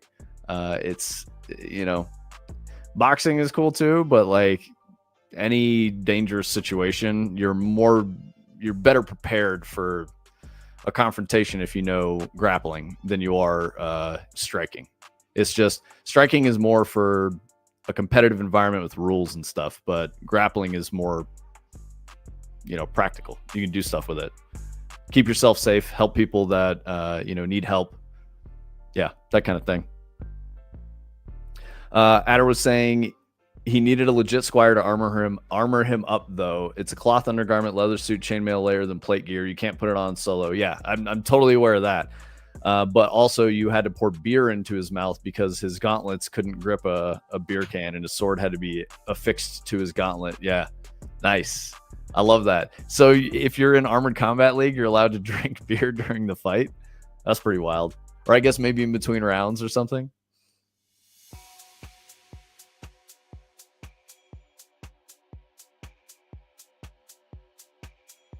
Yeah, exactly, Turning Cog. If shit goes wrong, it goes to the ground anyway. You might as well be prepared. Beer was legal between rounds? All right, dude. I'm a lot more on board with Armored Combat League now. Are you trying to tell me knights weren't drinking beer? Like they thought that made you healthy back then, of course. Just going into combat lit. Yeah. Queen Anne says, keep in mind a grappling technique I learned just in case. If someone throws a punch, you can go from standing to kneeling on them. Yeah, absolutely. And, you know, people W key in real life. So moving backwards is really hard for human beings. So you're both like, if you're in conflict, you're going to get closer and then just smash into each other. And that will always get tangled up and go to the ground. It always does. You know, also you should just run away. Don't get in fights with strangers. It's not a good idea. Really good way to be, you know, maimed or, you know, die. So just don't do that. It's not worth it. But yeah, I do too, Queen Anne. I definitely, I was reminiscing last night with some old friends about how I had to submission a friend during my 30th birthday party because he was wilding out and he grabbed a pair of like kitchen scissors, like cooking scissors, and came at me with them. Yeah, and I had to basically choke him until he stopped.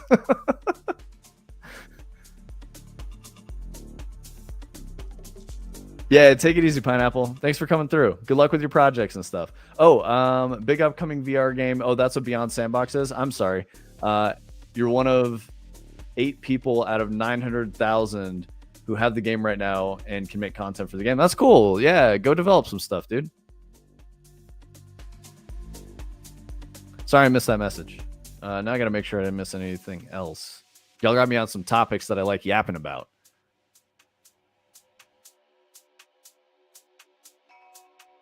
Yeah, the best dodge is to not be there. Yeah, just don't get in fights with strangers. It's not worth it. There's too many, you know, it's not the same as if you're watching MMA or any competitive combat sport. It's just, it's not like real life on the street is not the same.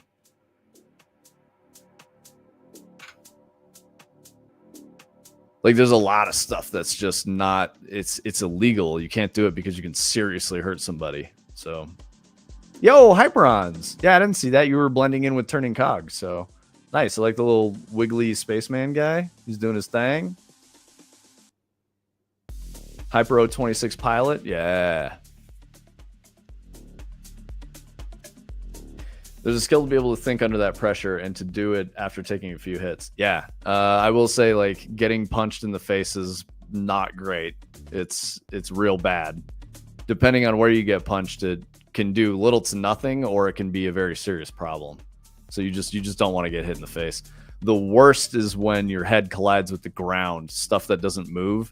Yeah, you really don't want that. So just avoiding that at all costs is the best bet.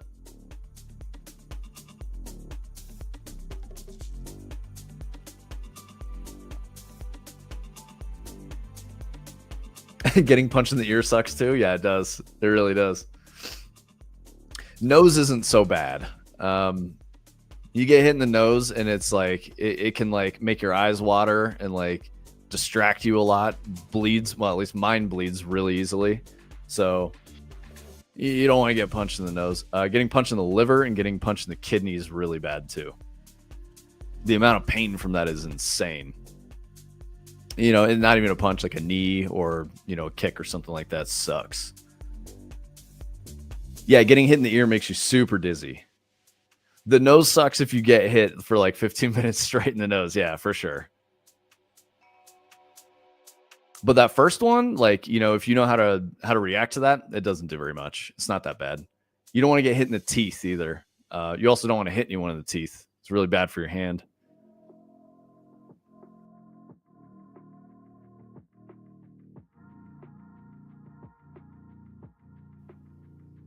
But yeah, like I was saying, just don't hit people. Don't get hit by people.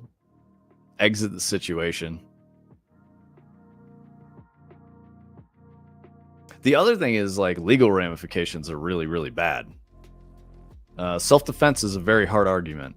So just don't put yourself in the situation in the first place. Yep, teeth definitely break knuckles. They also shatter and cut the shit out of your hand, and people's mouths are very dirty, and so you can get a really nasty infection in your hand, which you don't want. Oh yeah, you did beer league, right, Adder? I know you did some kind of hockey.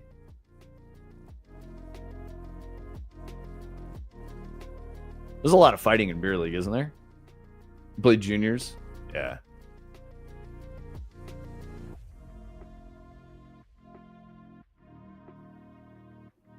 Juniors beer league? I'm kidding. That's cool, man. What position did you play?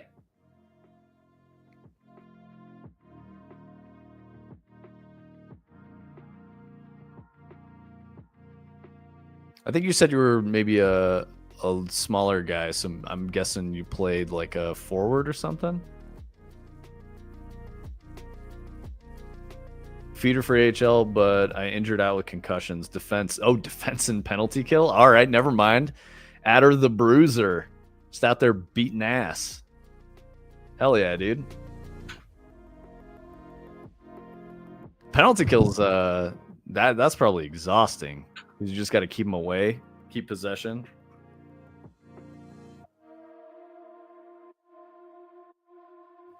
Five-8 defender that was good at getting hit. Nice. Strong jaw. All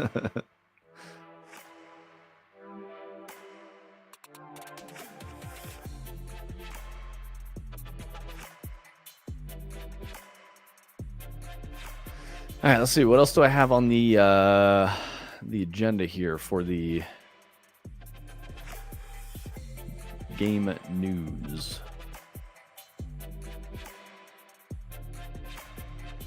Let's see. We're getting an Assassin's Creed Shadows on Switch 2. I don't really care about that. Amazon's redesigned Luna launches with Game Night. What is Luna? Is that game streaming service? Yeah, game streaming. Interesting. Now I have forever concussion symptoms and arthritis in my neck. So worth it? Yeah, but I'll never forget what I put my body through. Ah, that's crazy, bro.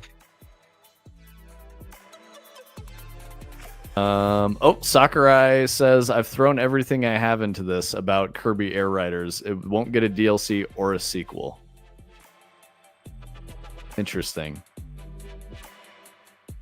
Oh, Outer Worlds 2 getting a mid review from VGC.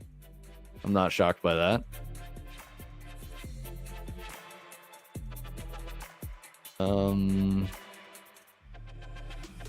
Ooh, it looks like who is Sarah Bond at Xbox? What does she do again?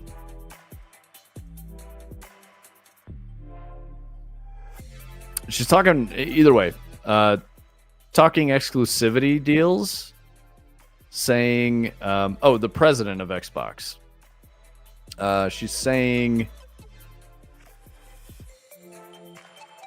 I don't know what the statement means. People have evolved way past or are evolving way past the idea of exclusives, and that exclusives are outdated, and they would prefer to publish on every platform, even Xbox games that they're developing. So that's good news for the gamer. You're not going to have to go buy the one console. You're not going to have to go buy all the consoles. You can buy the one console or be a PC gamer and play all the games. If you have Prime, they give you games on Luna occasionally. Oh, that makes sense, Turning Cog. I look at it and I'm like, I'm here to watch shows and movies. I'm not here to like play a video game. Prime subs with Luna subs. Ah, that makes sense now. My bad, Twitch.television. Sorry, John Twitch or whatever. Dan something. Clancy. My bad, G. Let's see. Queen Anne says, I learned this principle. Being ready to fight but not starting conflict can really de-escalate a situation. Experience that in action when I accidentally let someone into the apartment building who just wanted to talk to his girlfriend who was cheating on him. Ooh, that is not a situation you want to be in Queen Anne. That's fucking wild. Damn, you can't sit up too fast at her? You pass out?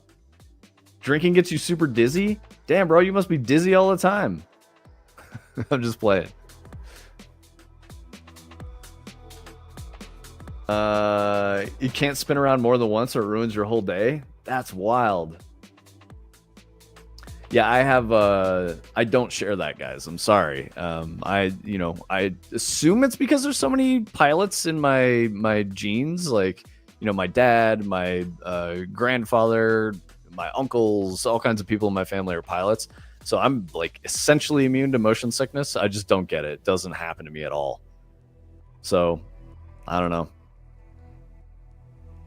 Yeah, exactly, Adder. Domestic situations are the most dangerous for police to respond to. Yep. They get absolutely out of control very fast. Race cars don't really, you don't want them to be spinning, really. So no, it's a different thing. It's more force in one direction most of the time, and then it changes direction. So it's kind of one of those things.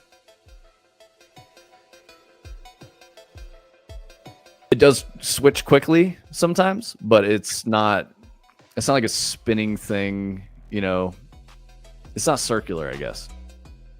Which would, yeah. I don't know, probably all have to do with the blood in your brain. What's up, Tony? I think this is technically kind of it. It looks Voronoi as fuck to me, bro. So what if we go there? No. Let's see. Nice, good shit, Queen Anne. But also, like, very scary situation. I'm glad you're okay. Was this like a recent altercation? I assume you were like protecting a friend. Adder says a good driver, smooth inputs, training for G-forces makes roller coasters and race cars a non-issue. Yeah, exactly. I love roller coasters and I love racing. I don't get anything weird about it. Last year at Thanksgiving, my uncle was popping off about how his EV is probably faster than my car, and I was like, no, it's not. So I was like, let's go for a ride.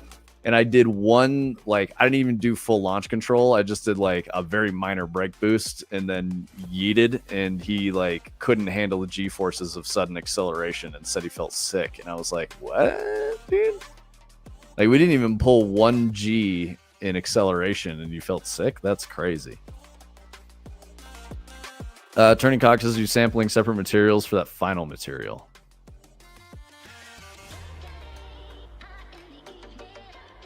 I don't think you heard me, guys. No, sorry, I did. I just... Where's my chat? Are you sampling separate materials for the final... I mean, there's no material. I'm trying to avoid... Or, sorry, I thought you were saying textures. But no, I'm not sampling any materials. Like, right now, it's just like...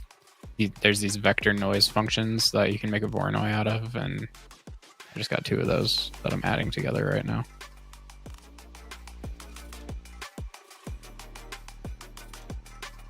This is definitely pretty close. So I wonder if we can like scale this. Let's try to scale the outer one up. So that was the panner. Let's just try to pan it and see. Can we even do this? No, yeah. So this goes in here. And we make...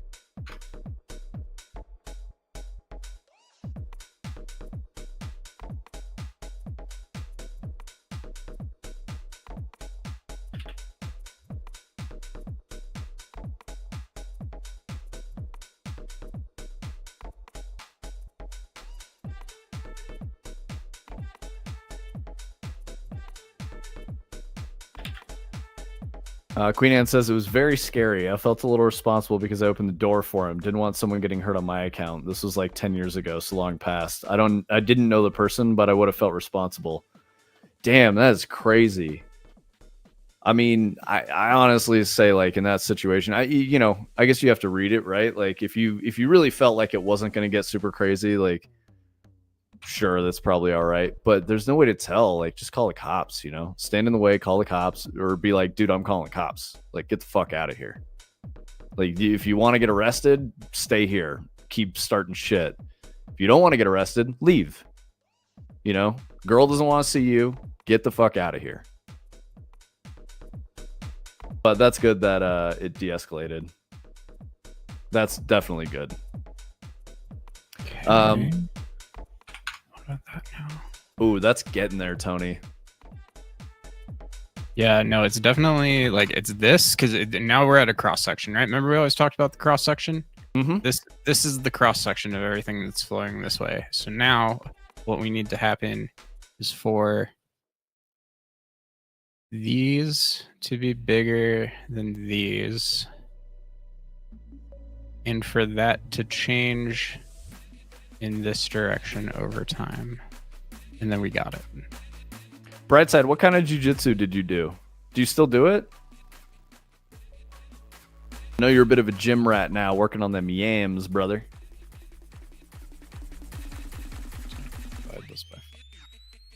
Nice, you had a good read on things? That's great, Queen Anne.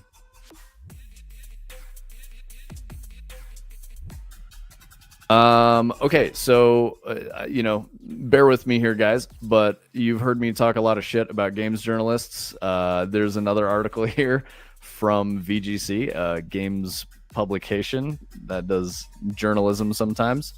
According to a tool that they use for PR purposes and distribution of like early review codes and whatnot, the global pool of games journalists has decreased by 25% in the last 2 years. 1,200 video games journalists have left the media. According to this tool, they're no longer using the tool. So 600 this year, 600 last year. So, hey, there we go. Hopefully they just get right. I don't want to see these people leaving the field. I want to see them just actually do like a good job instead of pushing editorial bullshit and doing the whole quid pro quo thing with large game studios and publishers. I just don't like it. It's marketing, but it comes off as news and it sucks. Yeah, only 25%. And of course they reference GameSpot, IGN, and Polygon as like primary sources for loss. Yeah, there weren't that many left after 2 years ago for sure. BJJ, sick, dude.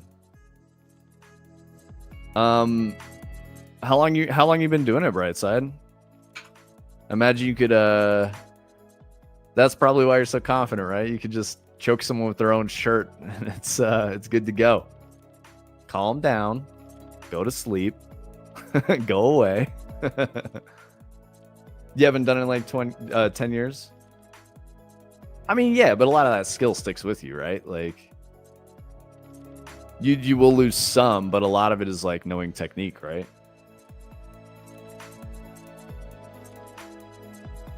I feel like the decline is there, but I'm not sure that proves it. Yeah, I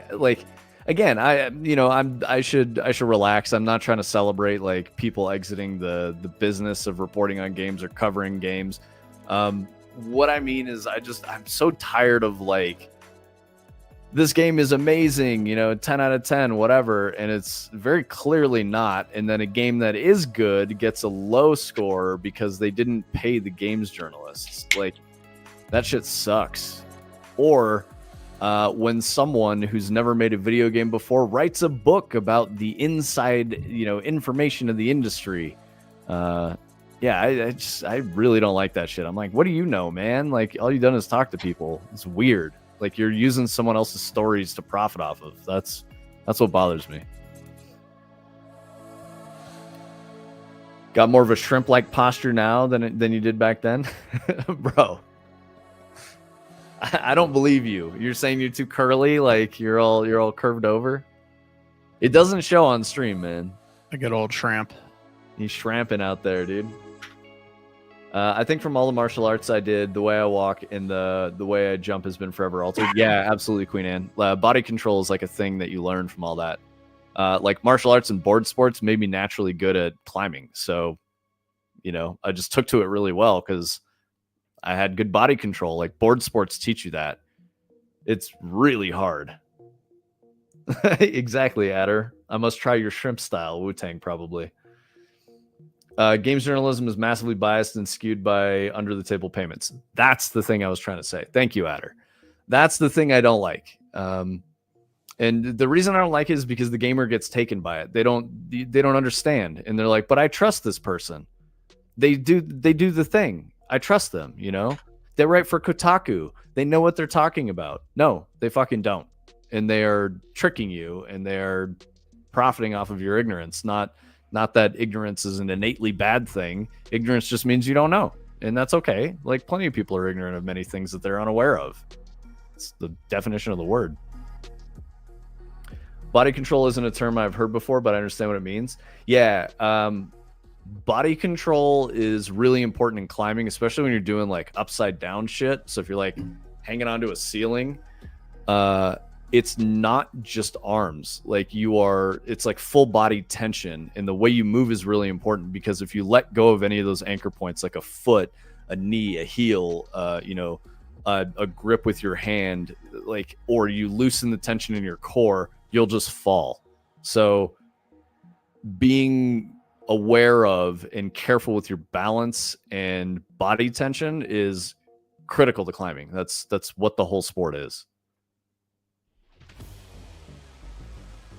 The only known counter to shrimp style is walnut posture style. Nice, dude. I like that. Bro, it costs $250 extra. Hey, what's up, push button? I don't recommend shitting upside down. It can be very messy. I mean, I hope you're not doing that. Adder, yeah, major publication reviews drove industry sales for a long time, which was really hard to accept once I was able to pull back the curtain and see how these reviews are formulated. Yeah, I mean, that was the big shock to me, Adder, was when I made a thing, put it in a game, and actually even before it went live, one of the team members who had been in the industry for a while came up to me and was like, I have this list of 15 questions. All of us are going to fill them out. You know, we'll do an editing pass and take a look at them. And then I'm going to send this over to my friend over at Game Informer, and they're going to publish an article for us. Dude didn't fucking talk to us. Like the person who published the interview didn't even interview us.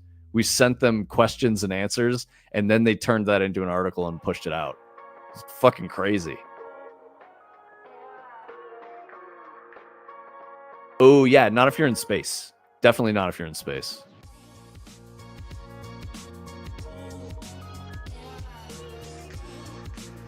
What's you good, push button? Like I'm thinking about that. Now I'm worried. Because now I'm worried that like you didn't just want attention, you got other stuff going on, you know? You in crisis? So you interviewed yourselves and just sent them the documentation? Yes. Yep.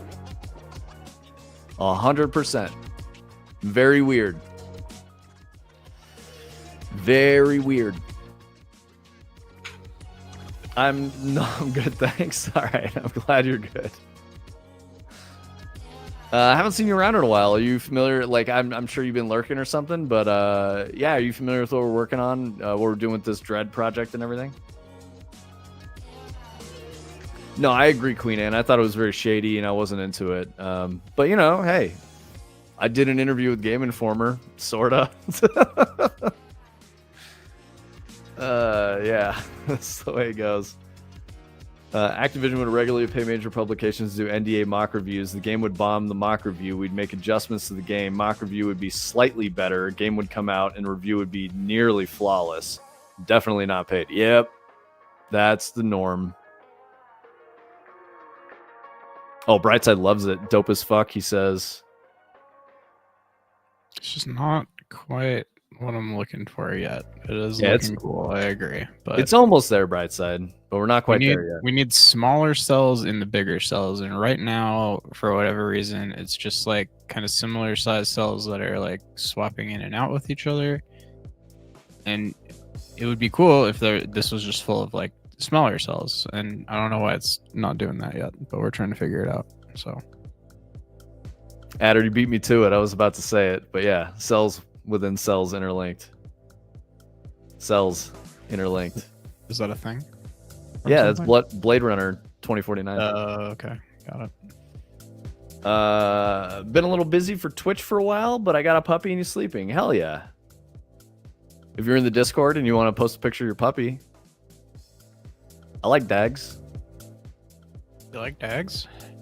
I like Dags. The Gosling, yeah, you know it, bro. Scalar wouldn't work here is Brightside's question. Scalar. And then he said, now the cells have nipples. What's scalar? I think he's trying to say like scale it up and down, but I mean, I don't think the material would work that way, right? Yeah, well, I mean, like transform. This is technically a scalar right here, but then I'm taking the output of this first one and using it in the second one. And I was trying to divide it because that's what that should do, or multiply it even, and neither one seemed to really do anything. So that's where I'm stuck right now. Tony the arithmetician.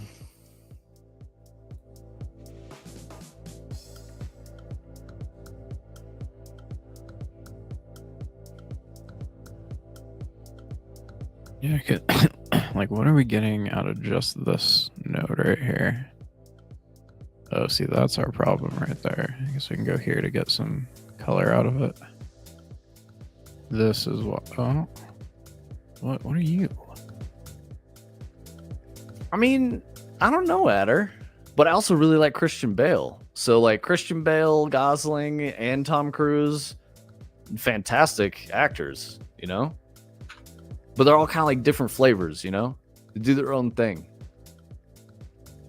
I like them all. I don't know that anyone is going to be able to do what Tom Cruise has done with his career. Like, doing their own stunts like that. Like, who does that? It's like Tom Cruise and Jackie Chan, and Jackie's too old. Like, he can't do that shit anymore. Tom Cruise is definitely like, he's one bad accident away from like never doing that shit again. Oh, Turning Cog says he's lost because you went down a way different road. Yeah, no, I mean, we're kind of just running purely on vibes, and I kind of like threw something at Claude, and he suggested that I try this. So it seems like it's like kind of there, but it's like, as you can see here right now, like this is just the pure output from this secondary noise. I'm not mixing them together anymore. And as I change this number, I think it's just kind of changing the colors to some extent. And so like, yeah, now we're ending up with like mostly just like full solid color. And then this looks kind of cool. And you'll see this like eventually wrap around and hit the front of this, because again, we're kind of getting like a cross section, but it's not exactly what we're looking for here. We're looking for small Voronoi inside of the big ones, and the big ones of course are like here. See you later, Queen Anne. Thanks for hanging out. So those are moving, and we're giving that to this one. I guess that's like centering it where we need it, but I don't understand. That's the problem. Adder, I don't know if he's an alien. I think he's like maybe a lizard, like lizard person. But yeah, and then see, as this gets smaller, like these are just changing color, they're not changing size. And that probably has something to do with this, but maybe we change that. What does that do? Well, that's... Oh shit, push button.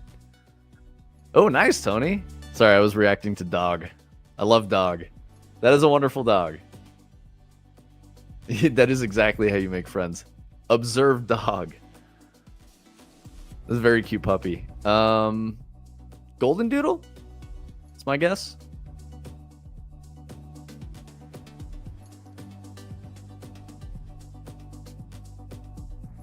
Maybe we need a third one. Yeah, let's do this. And put...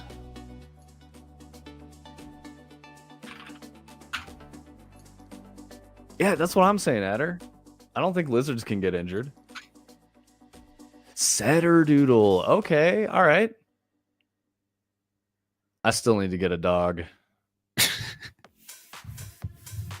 It's so tough because Just love how you say, like, you're just like, man, I've been meaning to get around to it, but I really have. It's been years, and I need to get a dog.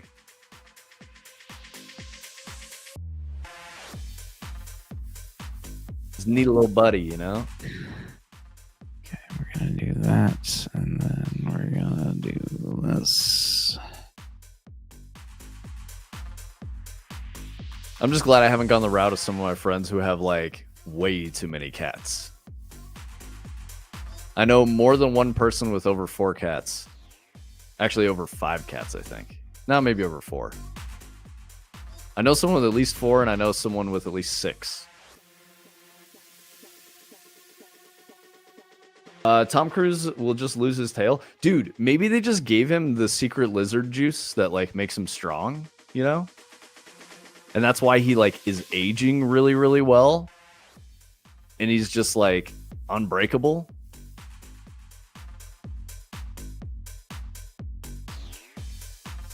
Wait, does he have a wig? He doesn't have a wig. He does have platform shoes though, yeah. Makeup all day doing touch-ups? That's wild. That would be fucking crazy.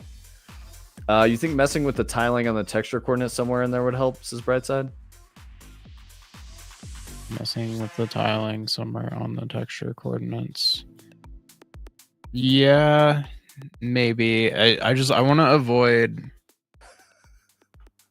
a kaleidoscope because that's not exactly what we're trying to do, and it does seem like an obvious thing to like maybe throw in some sort of like divided by 4 or like radialize it or something, but that's gonna like not allow me to do exactly what I'm trying to do. So I definitely understand the thought, but fuck, what are we doing here? That's crazy. He wears a ton of makeup. I don't think I could like. I don't think I'm that vain. Like I'm definitely a little vain, but I don't think I'm that vain. The only thing I don't want is to like lose my hair, you know. I feel like I'd have a weird head if it was, you know, a weird bald head. I already have a weird head anyway, so. He sat next to my parents in one of the last Jay Leno tapings, and they got a picture with him. Straight up absorbed the camera flash. Oh, that's funny, dude. Wait. Over 0 cats is too many? I don't know about that, dude. Like, cats can be pretty cool. I think but you have to like bond with them really when they're really young.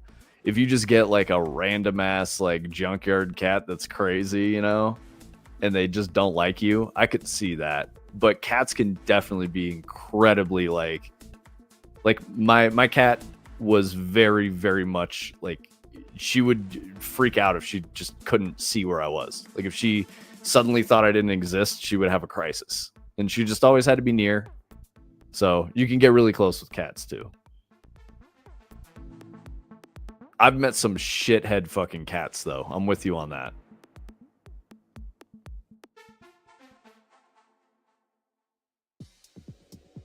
Your cousin's cat was awful? My brother-in-law's cat was awful. She would like walk up to you and then hiss 3 inches from your face and then slap you with full claws. It's like, dude, you fucking walked over here. What's your problem? Like, you thought she was chill, but she was not. She was like mogging you the whole time, and then would just get like super aggressive and like maul you. I like orange cats. I don't mind them. This was a tortoise shell, whatever the fuck those are. The like, you know, black, brown, and tan ones that have all that like mottled colors. Yeah, but probably a Voronoi pattern. Voronoi cat. Yeah, Voronoi cat. Every single one of those that I've met are fucking crazy.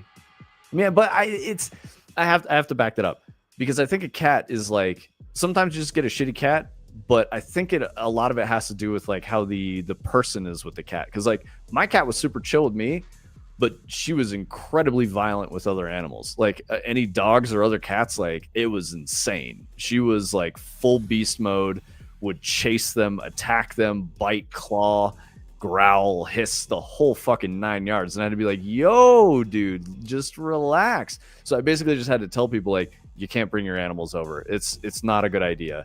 They'd be like, what do you mean? Your cat is so chill. I'm like, yeah, she's fine with people, but she fucking hates other animals. Like, it's absurd. Like, you just trust me. You don't want to see it.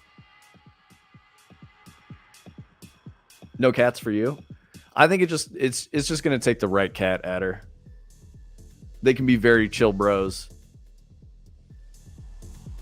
I used to have cats. Now I have dogs. Are you anti-cat now, Tony? Take from that what you will. I wouldn't say I'm anti-cat, but I definitely don't know that I would ever own one again. We're gonna have a cat and a dog for sure. I wouldn't be like against it if like say Amy was like, oh my god, I really want to get a cat, but she's like kind of allergic to them and has never owned one in her entire life, so that will probably never happen. And yeah, I don't know. I'm not going out of my way to own a cat. That's for sure. Nah, I get that. So I was opposed to cat until I got my last, my cat Alice. She was fucking amazing, really cool animal. But I disagree with you, Turning Cog. Cats do not own you. You just have to set fucking boundaries, and they will constantly push them. That's the way it is. But my cat respected my boundaries. Like, she wasn't allowed on counters. She would never get on them, at least within eyesight. If I caught her on the counter, she was in trouble. She would be like, oh, fuck, and, like, dip, But she also didn't hide. She wouldn't, like, I don't know. She was a cool-ass cat, dude. All she wanted to do was just hang out with me all the time. That's it. All the time. Just, hey, what are you doing? Let's fucking hang out. And so, I'm playing video games or whatever, working, anything like that. Just has to be on the lap, like, or curled up in a chair next to me, something like that. Very cool animal.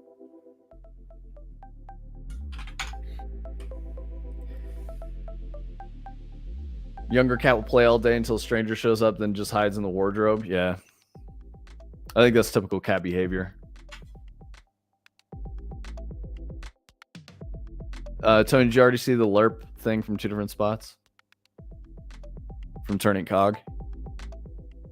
LERP the results from 2 different... Yeah, I mean, I think that's kind of vaguely what I'm ultimately trying to do here. I know I'm kind of just continually keep going down weird paths, but like right now, we have this. This is masked out, so this is the cells that should show from the top one that should then show basically smaller versions on the inside, but we still don't have the smaller versions. And I was also just trying to like only show the edges of the top one using this, and I'm just struggling to remember what the specific way that you do that in the material is, but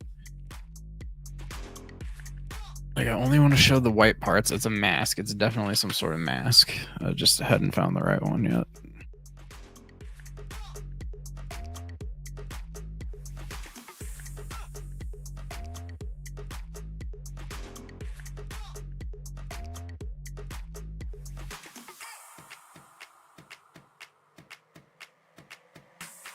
Yeah, I don't know if I agree with your guys' takes on cats just based on my experience with my cat. Because, like, I think if you have the wrong relationship with a cat and they're dominant, they're going to be dicks and, like, aloof, and they don't want you near them at all. But I got my cat at a very young age for her. And I think because of that, like, she just became very dependent on me and, just trusted me with everything. Like, she didn't want to go outside. I never let her outside. She was very small. It's probably like 10 pounds or less cat, even full grown. She was just a little guy. But like anytime I would have to, take her outside for one reason or another, like go see the vet or whatever. For a while, I didn't have a cat carrier. I got her when I was like 21, 20, something like that. And, I could barely afford to even have a cat in the first place. So I got her food. Water was free. That's how it went. But I didn't have like toys for her or a bed or anything. She She just slept in my bed, hung out with me all day, would sleep on me. That was the way it went.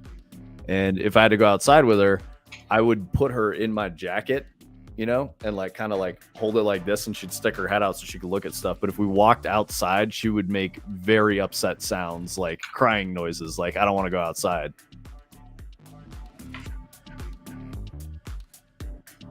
And I'd have to be like, it's okay, it's okay. And she would just like shoot fur everywhere because she was very stressed out about being outside. My dog wanted to eat our rabbit for the first year or so, but they eventually became great friends. I bet your dog wanted to eat that rabbit, dude. That is some dog behavior. I bet your dog's like, can I fucking eat this, dude? You're like, no, bro, you can't eat that. Like, do you guys need that? Come on, man. It's like, it looks delicious. I bet I could just shake the piss out of it, throw it across the room, you know, jump around a bit. You guys will like that, wouldn't you? Yeah, it'd be great. It'll be a good time. It'll be in pieces everywhere. Straight drool waterfall and side eye. That's exactly what's going. He's like, come on, man, just I want to eat it. I could just do a couple crunches. It'd be all right. Just one bite. Come on. Nervous wags. Yeah, exactly. I love dogs for that, when they're just like, please, man, come on. I think Tony's boys have had more than one rabbit interaction. Oh yeah. But they're, you know, sheebs are like instinctively meant to go like get rabbits and small, you know, ground animals. That's like their whole thing. They're like, yes, dude. Their brains turn off when they see one. Like, I'm not there anymore. Yeah, just one little bite. You're like, don't eat the rabbit. They're like, but please. Our older cat, she's 18, will happily bitch slap the puppy and get on with her day. No love there, though. Yeah, I mean, I appreciate that about cats, too. And teaching him to love the rabbit made him soft. Yeah, you suppressed his, like, murder instincts. He will now put frogs in his mouth and walk around. That's pretty cute, man. He's like, these are my buddies. I carry these. That's actually adorable. I like that a lot.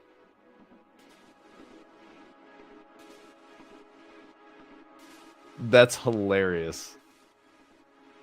Yeah, what's his name again? He's got a cool name. Cool ass looking dog too.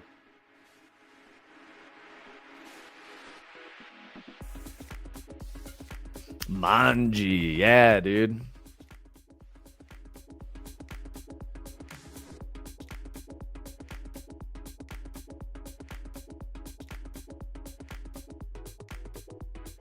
I like when dogs give you that whimper when they're like, but really, please. They're like, Murr. And you're like, no, dude. And they're like, please, just let me eat that. You're like, no, dude, stop. You can't eat that. I always had, like, you know, conversations with my animals too. So like I would talk to my cat all the time and she would talk back. She like different intonation and shit. I think like that's probably why we bonded so well. I wouldn't let her just exist. I'd be like, I'm in your business. You can get in my business. You know, like, we're friends and I'm going to talk to you all the time and whatnot. Yeah, exactly, Adder. I think that's the right way to go with like any pet. And dogs actually are way smarter than we give them credit for. Unless you're talking about a Cocker Spaniel. Those are stupid as fuck. But yeah, they like, you can definitely, like, dogs understand a lot of human language. Nice, dude. Yeah, that's good stuff. I definitely had conversations with my dogs growing up too.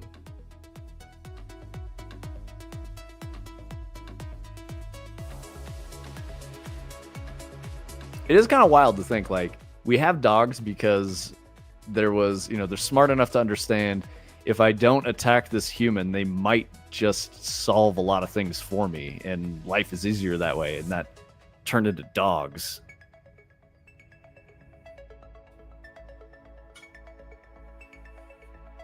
Oh, that's good training, Adder. Go get your leash. He comes back with the harness.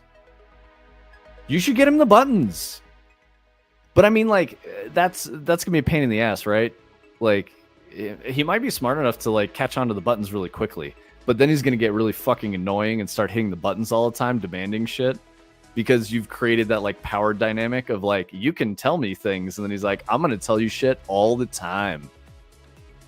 You know, we had a Mochi trained to ring a bell when he wanted to go outside when he used to live in an apartment. Yeah, you were telling me about that. Yep. Do you think he's stressed out because he can't bell anymore? Well, now he has doggy dog. He just has free reign to go outside whenever he wants. So, Oh yeah, that's you true. know, he doesn't give a shit. But yeah. Yeah, exactly, Adder. He's just gonna be asking for food and shit all day long. Be like, food? And you're like, no, dude, it's chill time. And he'd be like, what about food though? Food? No, dude. Otis has dreams about running and barking a lot. Yeah. Typical dog behavior.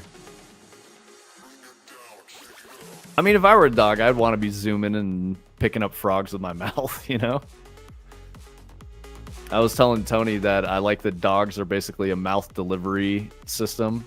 Like, the whole dog is designed, you know, I'd say designed. The whole dog is like, the whole organism is just get the mouth onto a thing and then they consume, and they're just very robust, so it doesn't even really matter what they eat most of the time.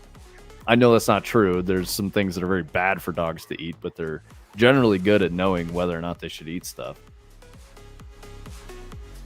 He absolutely would get the buttons first training session. He's shockingly smart. Already has ways of telling us he wants food or to go outside or for a walk. He makes certain noises and motions. Yeah, exactly. That's what... So my dog growing up was a standard poodle. I also had a toy poodle. She was a crazy dog. She was very cool, but definitely like really crazy. The standard poodle, like, I could have conversations with. I could be like, dude, what are you doing? You know? And he'd like look at me, and there was like knowing in his eyes. And I'd be like, you want to like, you know, go outside? You want to get on the couch? Like, what's up? And he would like respond, and I'd be like, yeah, come on, you can get up here. Yeah, we'll go outside. And he'd like, he like fully understood everything I was saying. I'd ask him about people. I'd be like, you think that guy's a motherfucker? And he'd be like, yeah. I'd be like, all right, dude. Teeth chomping woo. Yeah, the nudge is good too.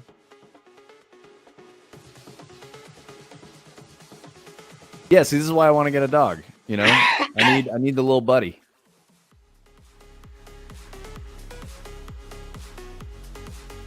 Oh, Turning Cog is wondering if you lost progress, Tony. It's a good question. We're gonna find out. I'm guessing it exploded. I wasn't looking. It did explode. I wasn't far enough along that I can't get right back to where I was, so we were just kind of going around in circles in one spot. Let's try to restore it and see what we get. All right, sweet.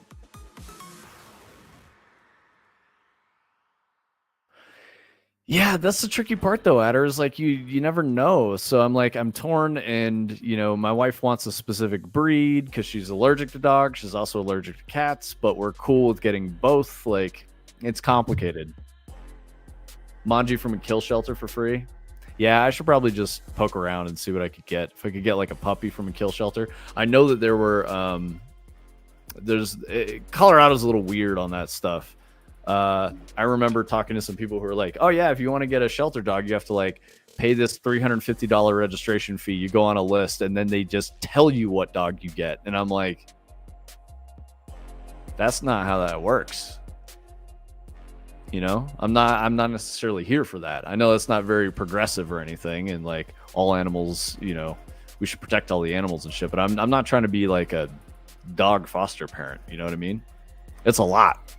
I know a dog is a lot of work anyway, and I want to make sure that I've got like the right bond with the dog when I pick a dog up, because otherwise it'll just become a problem for both of us, like me and the dog, you know?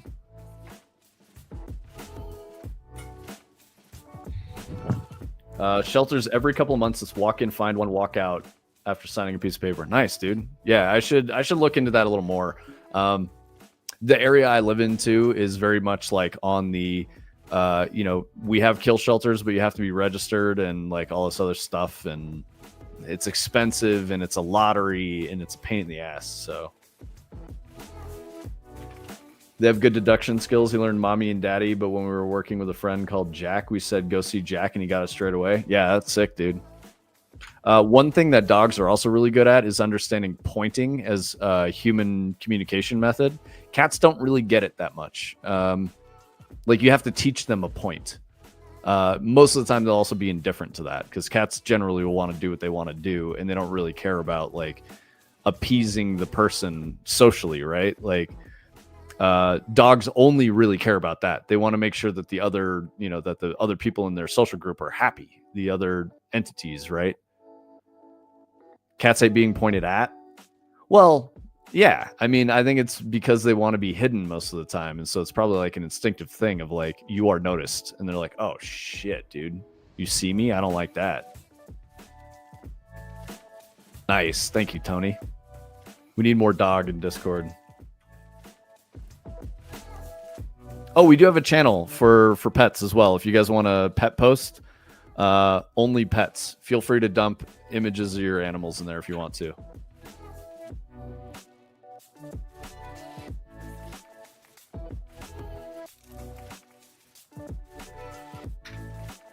Tony has 2 Shiba Inus.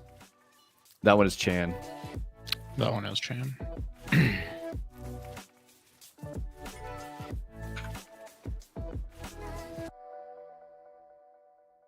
Push button. We had the like networked pet treat dispenser thing for our cat. And when we would go out of town, we would like check up on her. And I feel like it caused her more stress than anything else because she would think we were there. She could like hear us through it, but she couldn't see us. And she was like, I don't fucking understand. I remember we came back from like a vacation once and she was hoarse from meowing, like raspy, like. Guys, that's it right there. Look at that. Oh. Yes, bro. That's one step. So we got one step. So you had to blow it up. And then as it gets like this, now there's another one. Now we just got to figure that part out.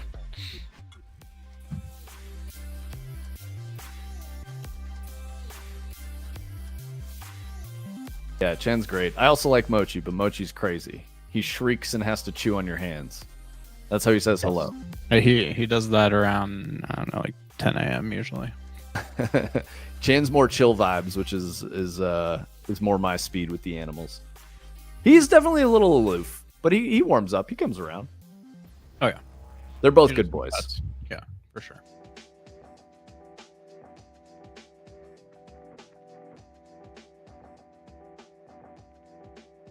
Yeah, Tony, is that your racing rig in the background? Looks like it. It is. Yeah. Nice. Security cams with speakers, not worth winding the dog up when we're not there. Yeah, we thought it was going to be a nice thing that would maybe like calm her down, but it did not work that way at all. She didn't like that. It just stressed her out a lot more. So we kind of stopped using it, like especially the voice function. We would just kind of like look at the camera, see if she was okay, stuff like that. For the most part, she was, but she would get really, really, really stressed out when we were gone. That's what I mean. Like, that's the weird thing. Like, sometimes you can have a really strong bond with a cat. Yeah, some of my favorite pictures of when she was alive, like, just her needing to be, I was her favorite cat bed, like the warmer, she had to be like on my chest, just like laid out flat, completely relaxed. It was perfect for her. So I'd be gaming on a laptop or something on the couch, she'd be like plop, and I'm like, yep.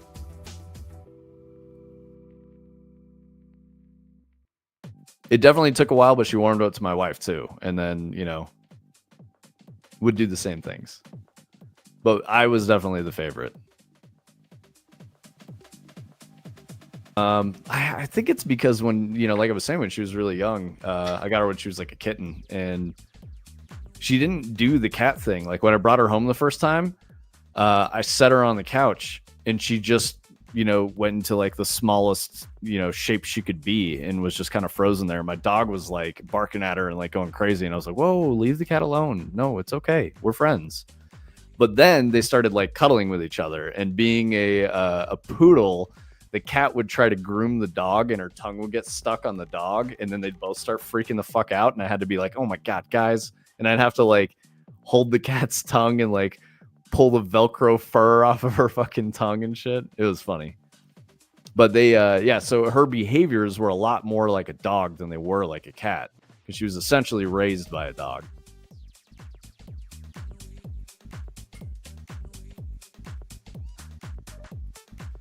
Otis has developed a habit of pinning me down when my alarm goes off in the morning. He knows I'm going to have to get up and go. Yeah. Yup.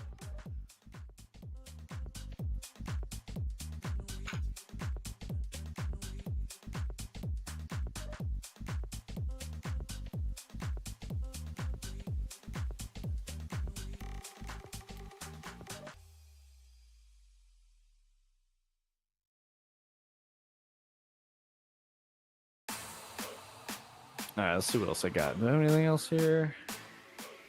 All right, we got the games journalists losing jobs and all that. We got the Assassin's Creed on Switch.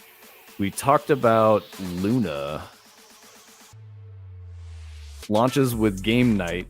Its party library with an AI Snoop Dogg courtroom game. What the fuck? That's weird as shit. Fallout 4 is getting an anniversary edition and coming to Nintendo Switch too. Yay, more remaster. Bleh. PUBG and Subnautica publisher Krafton says it's transforming into an AI first company. Oh boy.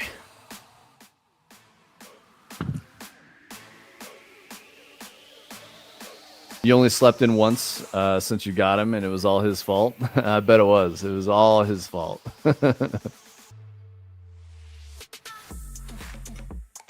Exactly, Adder. Flying the plane straight into the ground. Battlefield 6 players be like, Hubert remake? You're crazy for that, dude. You know that if they did it, it would be open world, game as a service, and Hubert walks around and gets guns and upgrades and microtransactions. That's exactly what it would be. Got to sell at least half the copies of Skyrim, or they're not succeeding with other titles. Or yeah, like they're not competing well with other titles. Yeah, for sure. I mean, I don't like Fallout. I know some of you will get mad at that. I just don't like Fallout. Shit ain't for me. Oh, we played Arc Raiders last week. I think my thoughts on that, it's a good game. It's definitely a good game. It looks really like the environments are gorgeous. I think it's a well thought out BR minus the third person camera. I think in a BR with other players, or BR, extraction shooter with other players, having a third person camera where like choosing to be in cover and hide versus being visible is like a very important piece of it. And if you can do that from cover and the enemy can't ever see you, that's a significant advantage. And I really dislike that. The PvE component, the NPCs that you fight, the robots, are really cool. That's neat. The like entropy fall of civilization, I'm wearing a bunch of junk and have a helmet made out of a football. Like, I'm not into that shit. That loses me so hard.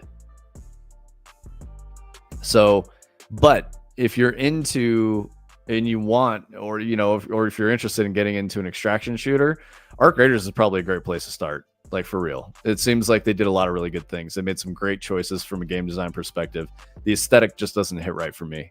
That's not to say it's bad. It's definitely not. And if you're into that like wasteland entropy aesthetic, it's going to be a great game for you. So I would recommend you guys check it out.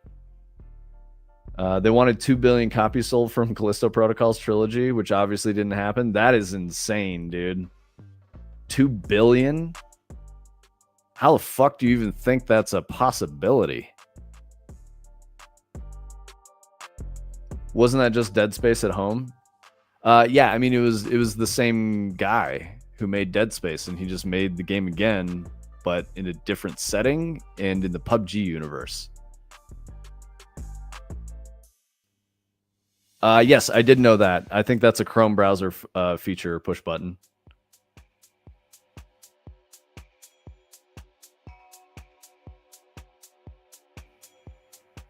I appreciate that you muted me, though. I mean, I get it. I'll be talking, saying some words. But yeah, guys, I'm excited this weekend to hop more into the Marathon Tech Test and, you know, see what they've been cooking. Really want to see what's going on there. Battlefield 6 has been a joy. I've been really having a good time with that. playing with some of the old homies. Adder, we still need to get some games in. But yeah, it's a lot of fun. Really good game. No, you're good, Push Button. I wasn't trying to call you out. I wasn't being sarcastic in like that way of like you're a jerk. I was being sarcastic in the way that I was like, oh yeah, I get it.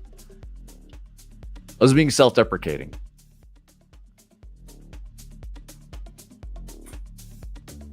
Yeah, I remember reading something about Glenn Schofield, and I mentioned that on stream like 2 weeks ago or something like that.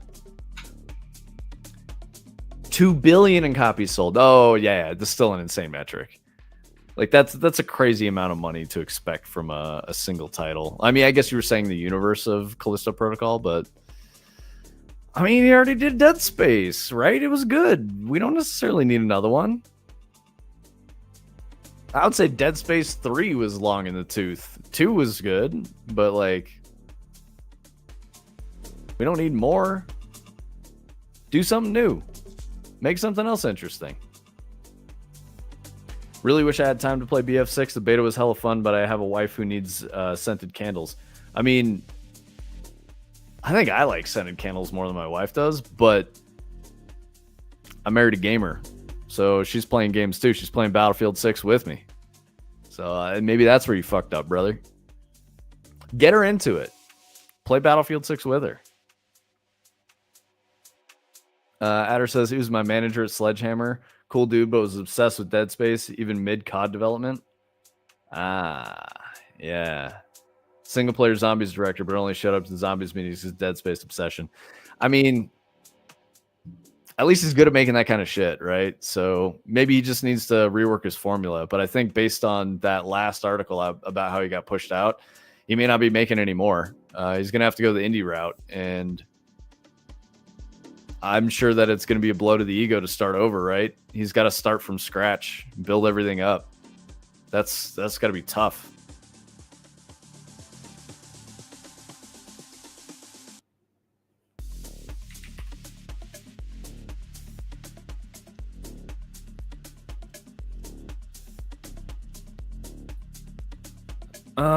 Let's see. Do I have anything else? Wait, do you guys know where else I should go for like game news or something? Because I can go poke another site and look at some things.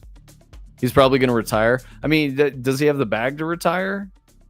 Can he like do something else? I feel like doing nothing would be really hard. You know, like people need hobbies. They need stuff to do. She doesn't mind watching, but I tried to introduce her to Cyberpunk. V looked at the sky, the floor, spun around, and that was it. Yeah. I mean, you know, I hear you. He's doing art shows as an oil and charcoal painter. All right, well, at least he's doing something, you know? That's good. That's a good sign. I think if, you know, especially as you get older, if you're not doing stuff, you start to kind of like, I don't know. The ennui sets in. It gets real bad. Oh, well, yeah. I mean, that's more than enough of a bag, bro.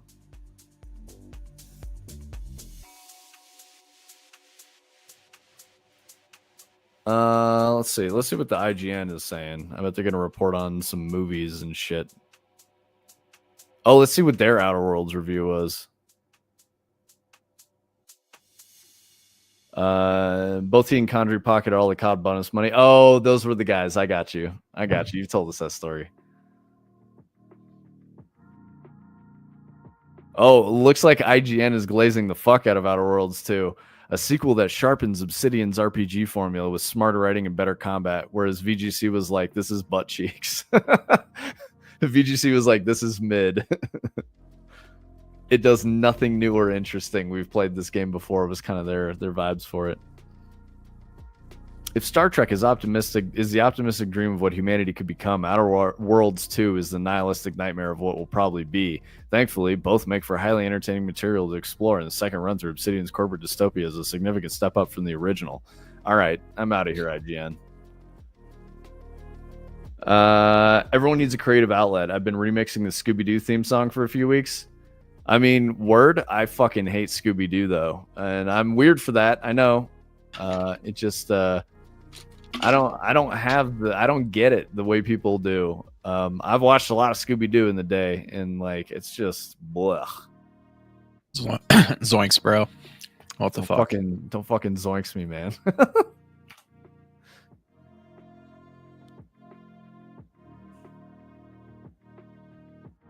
Do you watch John Makes Beats on YouTube? Do you watch Brightside Movement? I definitely watch John Makes Beats sometimes. He samples like old video game consoles and all sorts of interesting things. Oh shit, John Makes Beats is only second to Brightside. There we go. Yep. But yeah, Push Button, if you don't know, Brightside, who's been chatting with us today, he's been following us for a very long time. Very cool dude.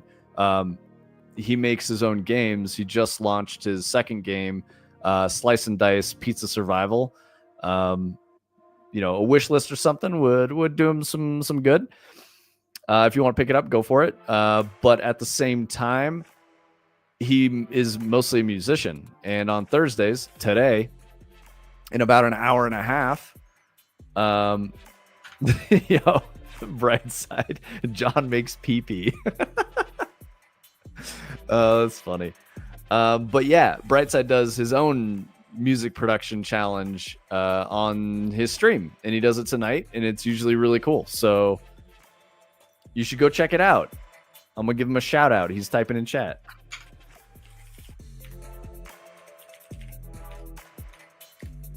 There you go, man. Check him out. Ew, gross music is just math in a trench coat.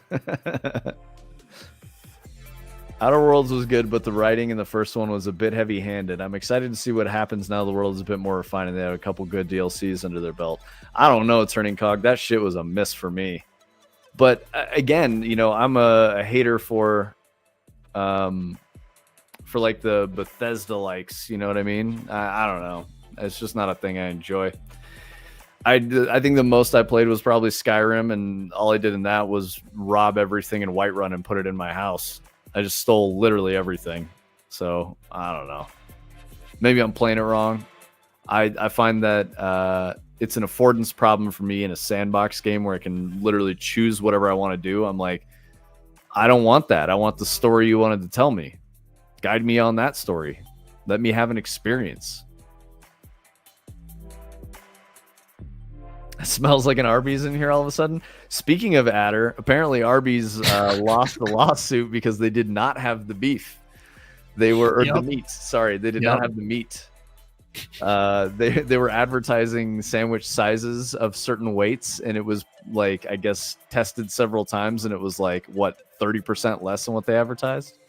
It's just like based on like the advertising picture and like based on what you got. Yeah, they said it was like, I think under 50% in like 90% of their tests or something, like visually at least. Yeah, it's all good, Push Button, and he is usually a late bird, as they say, or whatever, right? As opposed to the early bird, or maybe it's the early worm gets the bird, or the late worm gets the bird. I don't know, some shit like that. That's gross, Turning Cog. Why do you smell like meat? Don't do that. Just take a shower, brother. Wash yourself. Wash your ass. Honestly, surprised that lawsuit didn't happen sooner. They've always skimped big time. Yeah, they did, dude. I mean, I'm talking some shit, but I will fuck with a beef and cheddar, man. That is a good sandwich. Yeah. Mm-hmm. That is a very good sandwich. Ooh, dude, Korean barbecue. Oh man, guys, I'm very hungry now. It is that time. I need to calorie load. Their fries are always dialed. Yeah, the curly boys with the cheese sauce is good shit, man. Yomp. I like the crinkles too.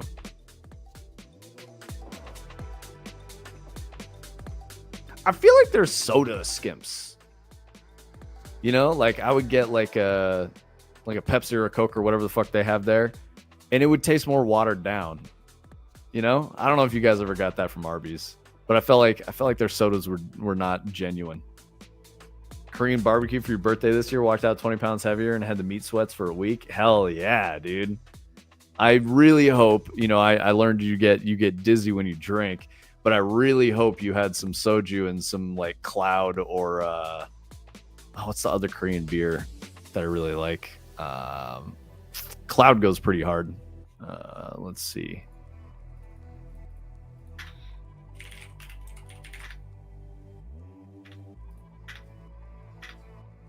Chumcharam, I think, is the soju. Cass, that's it. Cloud and Cass, those are fucking delicious. 2 to 3 drinks and be fine usually. Just got to be steady rather than slam. Yeah. I mean, as a 42-year-old, I feel the same way, bro. I can definitely slam, but do I really want to be hungover for a day and a half or 2 days? Probably not. So slow and steady is the way. Can't drink like I could in my 20s. I mean, I can't. It's just the consequences are way worse. Soju and Asahi. Yeah, dude. I mean, it's Japanese beer, but still. That is a great beer. That's actually kind of my go-to. Lately it's been. But as soon as November hits, I'm going to go get a pack of Boddingtons. I haven't had that in a while. Really like those. Those are great. I enjoy beer. I know that's a weird thing for some people, but I like the taste of beer. It's good stuff. There's definitely bad beers. I'm not saying all beer is, great. Like, I'll drink an IPA every now and then, but I'm not going to sit there and be like IPAs all day because it just blows your palate out. So if you're trying to eat food, like, IPA is not good for that. They do have Boddingtons in North America, but it's British and distributed by, I think it's distributed by Anheuser-Busch. And I remember that was a problem for getting it. Like, there were a couple bars that I used to go to where you could get it on tap, and it was fucking amazing. But I asked them, I was like, yo, what happened? Why you know Boddingtons? And they were like, oh, it was a problem with the distributor. They won't do it anymore in the US, and it's because the license expired from the British supplier and all that, and they just don't want to do it anymore. So you can really only buy it in the cans with the widgets. As far as I'm aware, I don't think you can get Boddingtons on tap anywhere in the US anymore. Yeah, yellow package ones. Kind of like Wexford's or a Guinness, right? But it's not a stout. It's a brown ale. And Wexford's is a cream ale. Anyway, good shit. I like beer. And when I say I like beer, I don't mean I like a 12-pack of Bud Light, I like a tasty beverage with a meal. That's kind of my jam for beer.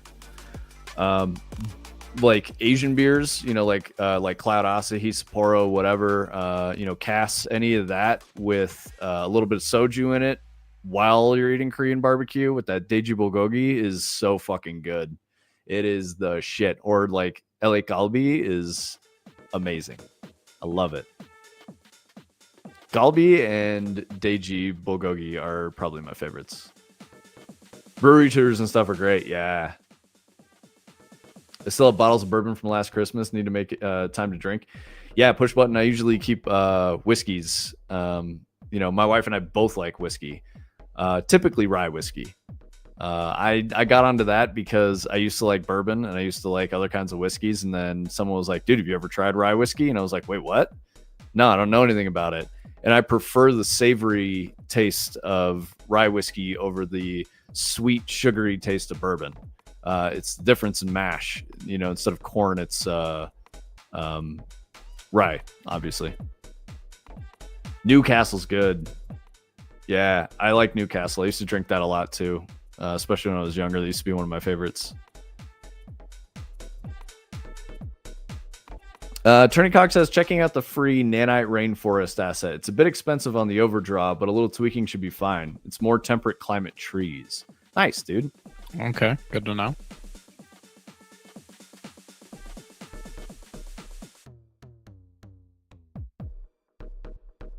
What bourbons do you have, push button?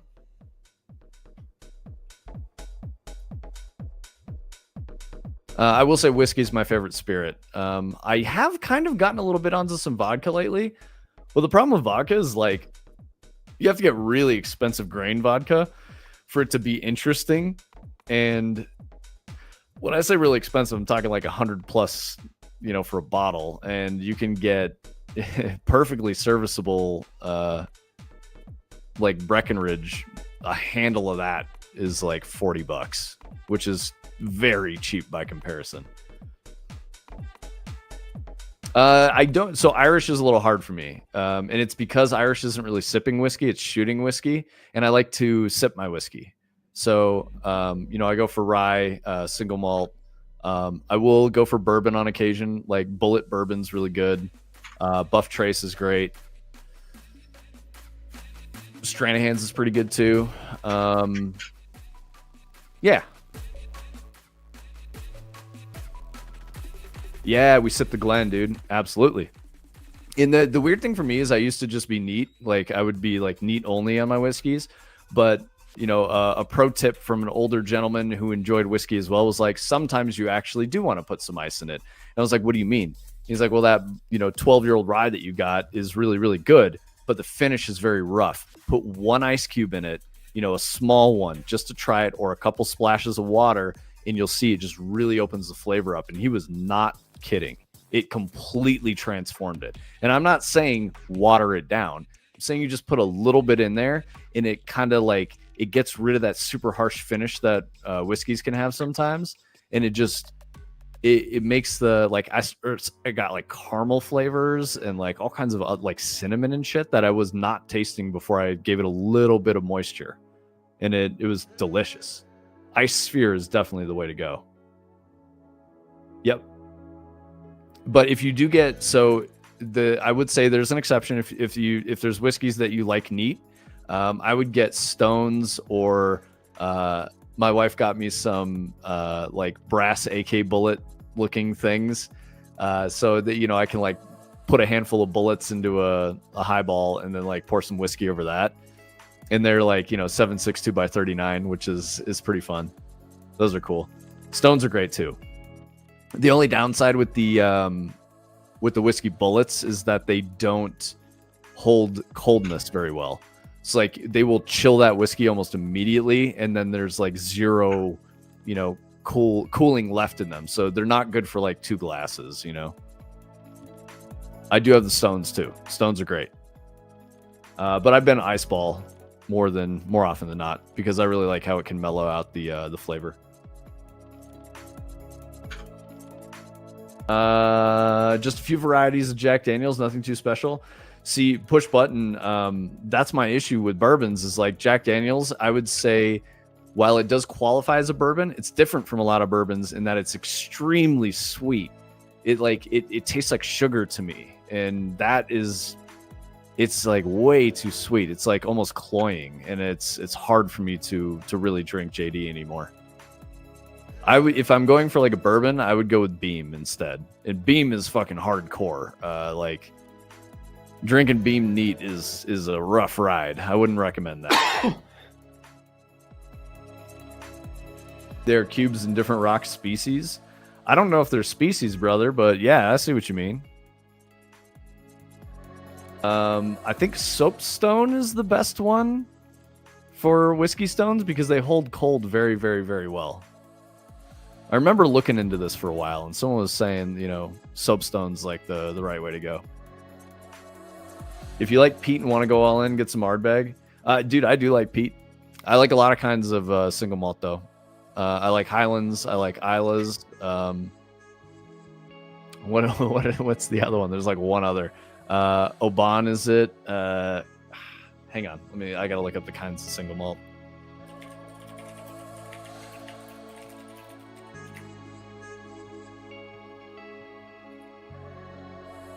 Speyside, that's what I was thinking of. Yeah, Speysides are great. Even Japanese whiskey is pretty good. I don't even know how to pronounce that adder. Oban's really good too. So is Balvenie, Lafrogue. Wait, Lafrague? I can't remember how to pronounce that one either. Adder, if you like smoky, you should try High West. They do a couple smokies that are really good. Campfire is wild. It's a really good bourbon. But High West is one of my favorite distilleries. They're out of Utah, relatively new. And I say new being like, probably 15 years old or something like that. One of my favorite ryes is High West Rendezvous Rye. Fantastic. Really good whiskey.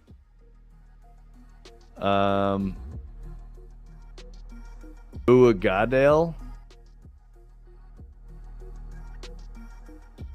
All right, whatever you say, bro. I like how Omni's talking about that, but Omni, like, while Omni likes whiskey, it has like one a year. So I question how versed Omni is in the whiskey spirit. Uagadale? Is that closer? Uagadale? Uagadale. I don't know, man. But yeah, I like dude, I said it like 4 different ways. Uagadale's probably it. I think I really like Glenlivet. Glenfiddich is okay. Glenlivet's really good. Or what's the other Highland that I really like? Macallan. Macallan's great. Uagadale. There you go. I was following what you meant, turning cog.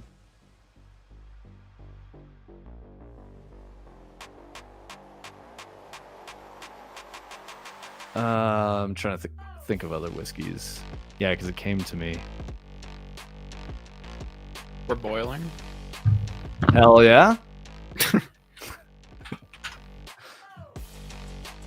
I don't do mass-produced whiskey. I only do local-made stuff. All right, well then you don't necessarily know what you're talking about there, brother.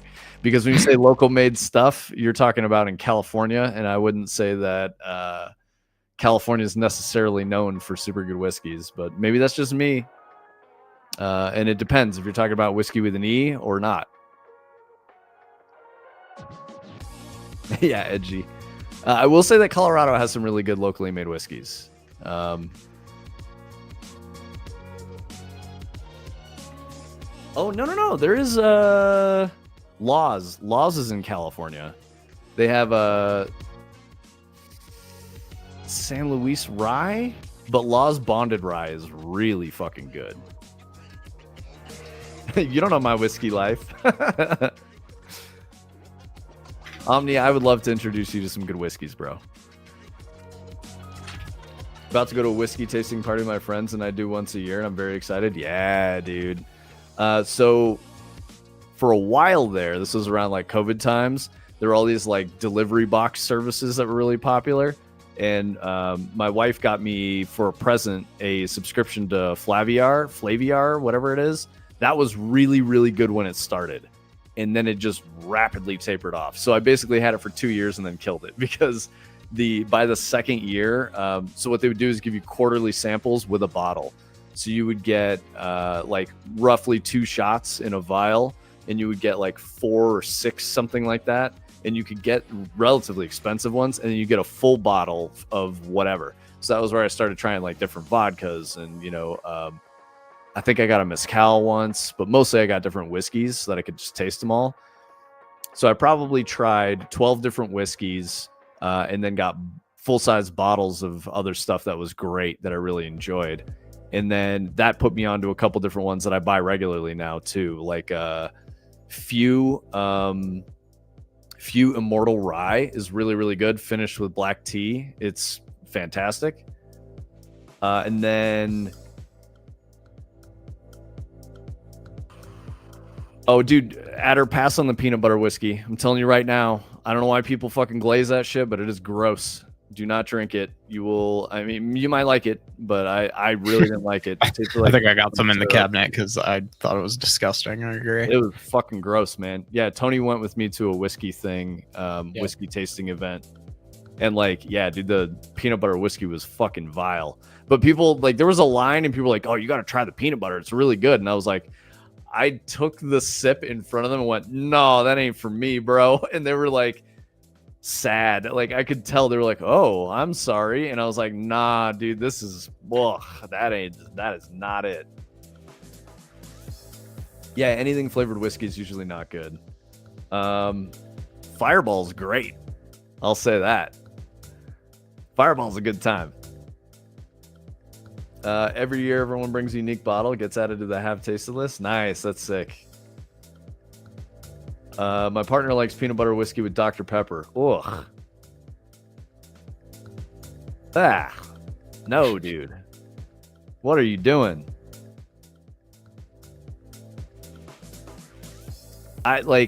Okay, all right.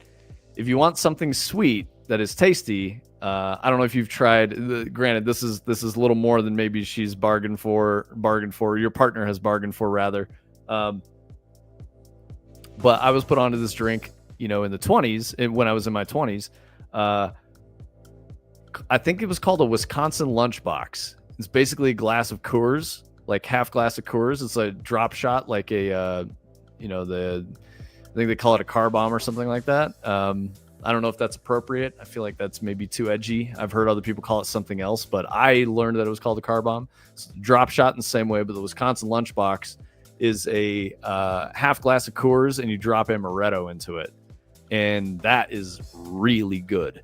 You wouldn't think it's good, but I promise it's good.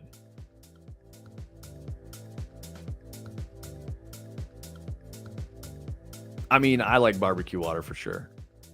You know I'm right at it, right? Yeah. But yeah, it's called a Wisconsin lunchbox. At least the person who put me onto it. It was great. Trust me, Turning Cog. Seriously, trust me. I know what I'm talking about. Omni, that's crazy. I worry about your trauma, bro. I want to protect you from everyone. You have both? You have cheap beer and amaretto? You could probably do it with PBR, but I don't know, man. Coors actually has a little flavor to it. Not to say that I like Coors. I don't. If I'm drinking a domestic and it's, lager beer like that, I would much rather go with Budweiser. I like Budweiser more. I think it has a better flavor. Yeah. Okay. Yeah. You're from Wisconsin. So, I mean, have you had a Wisconsin lunchbox then?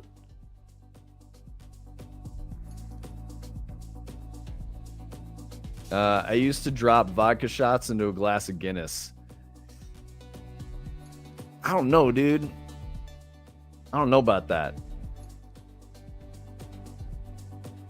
Yeah, exactly, Adder. Coors is stale carbonated water. Yeah, I agree with that. I think Budweiser has a lot more flavor. But if I'm going to drink a lager beer generally at all, I'm usually going to go with an Asian one. And Sapporo or Asahi are literally my go-tos. I used to like Kirin a lot, but it gives me headaches.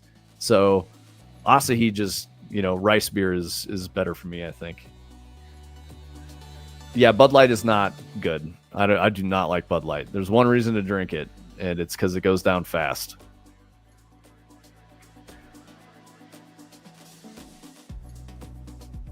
Dive bar pool table. Yes, it does, man. I had a lot of fun at dive bars. Good times.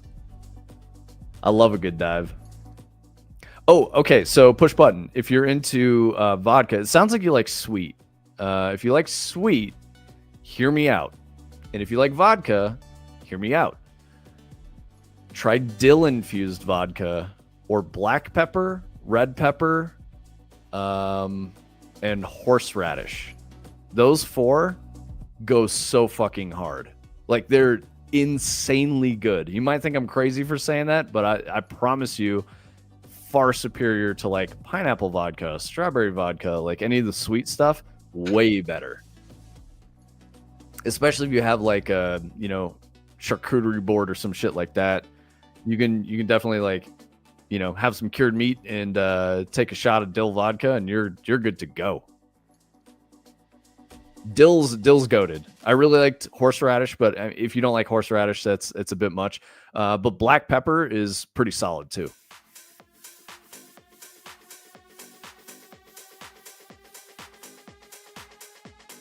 Yeah, turning cock. I think you could do a lunchbox with PBR, but like, I've only ever had it with Coors, and I think I've tried it with other beer, and it's just not as good. Coors has like a weird flavor to it, so when you drop the amaretto in there, it actually tastes like a Capri Sun.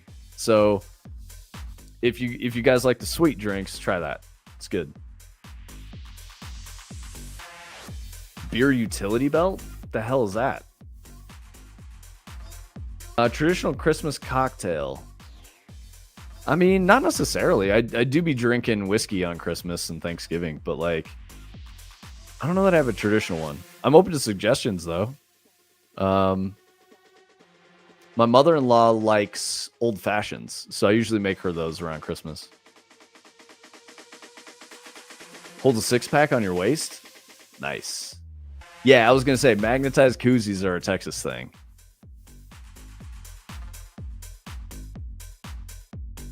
Mix a round of B52s. What's a B52?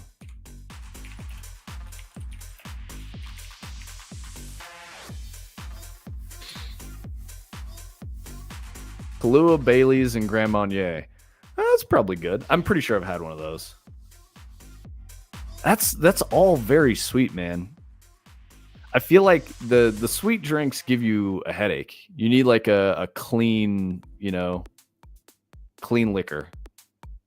Like a vodka is pretty safe and clean, and what I'm talking about is like you can tie one on and you don't feel like you got kicked in the head 19 times the next day.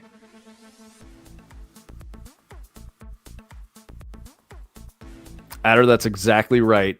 2 at once, anything more, and they get warm. And especially if you're drinking, domestic, it's like, domestic mass produced. They're not as good when they're not cold.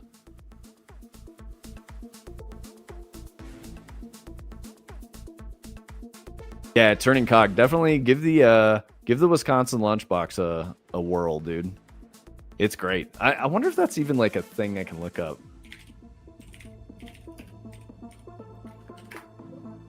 Fucking Google knows about it. Oh, guys, I fucked up. There's orange juice in it too. 8 ounces of beer, 4 ounces of orange juice, 1.5 ounces of amaretto. That's it. That's the correct mix. 100%. That's it.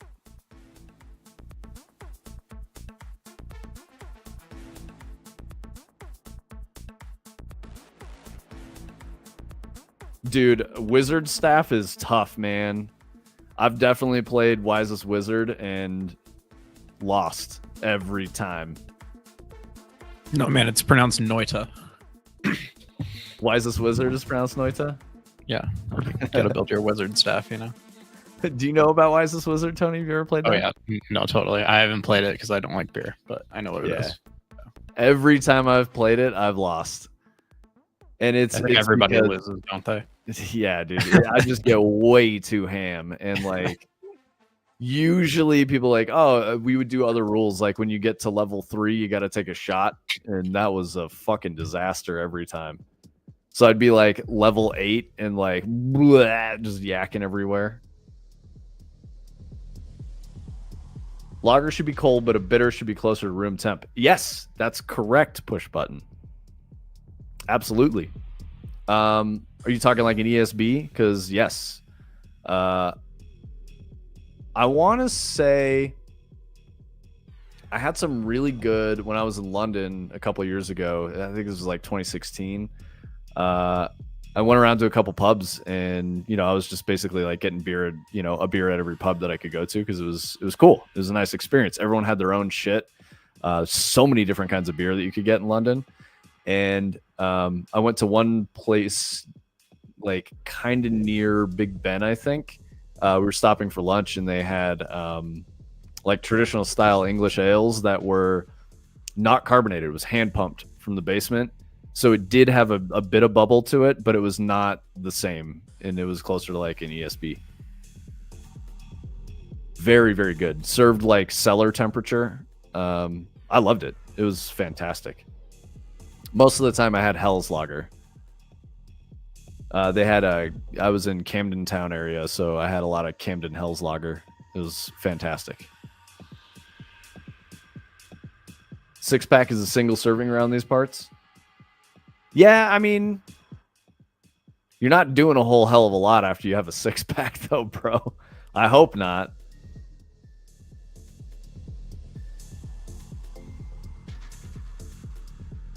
Yeah, I feel like Wizard Staff empties. This was always my problem with the game of Wisest Wizard.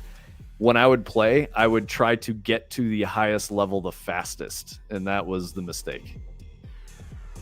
So I'd always tap out at like 7 or 8 and just be like sick as fuck.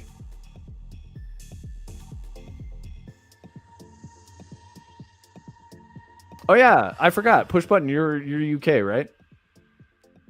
Nice. Yeah, UK beer culture is pretty great, honestly. Really, really good. I enjoyed it a lot. And that's coming from a place like so I don't know if you know or what you know about the US, but Colorado has like a very, very dense microbrewery per capita, whatever you call that shit. So there is a ton of really good beer out here. Some people argue that like Washington State is also pretty good. But I would say no, because everything in Washington State is a fucking IPA. Everything is an IPA, and it's just this hoppy blast that you can't taste anything after. You have one sip, and you're like, cool, I can't taste anything. My palate's blown. I always won that race to the bottom, turning cog. I had like, I want to say I played Wisest Wizard like 4 times, and I want to say the one time I did okay, I stopped at like 4, but we were taking shots. Like, remember there were rules that we added in that were crazy. So I was at like 4 and I was slow, but I was not yakking. And then the other 3 times I played, I got very sick. San Diego's the king? I don't know, bro. Pacific Northwest and Texas have good brewery communities. I mean, do you know about the fucking the Colorado beer, Adder? Like, it's not just like Budweiser and Coors and shit out here. There's like really good beer culture in Colorado. It just doesn't always get exported. And I'm not talking like New Belgium, only, or New Belgium, sorry. New Belgium does really good beer too, though. Otis just F5'd you? Nice.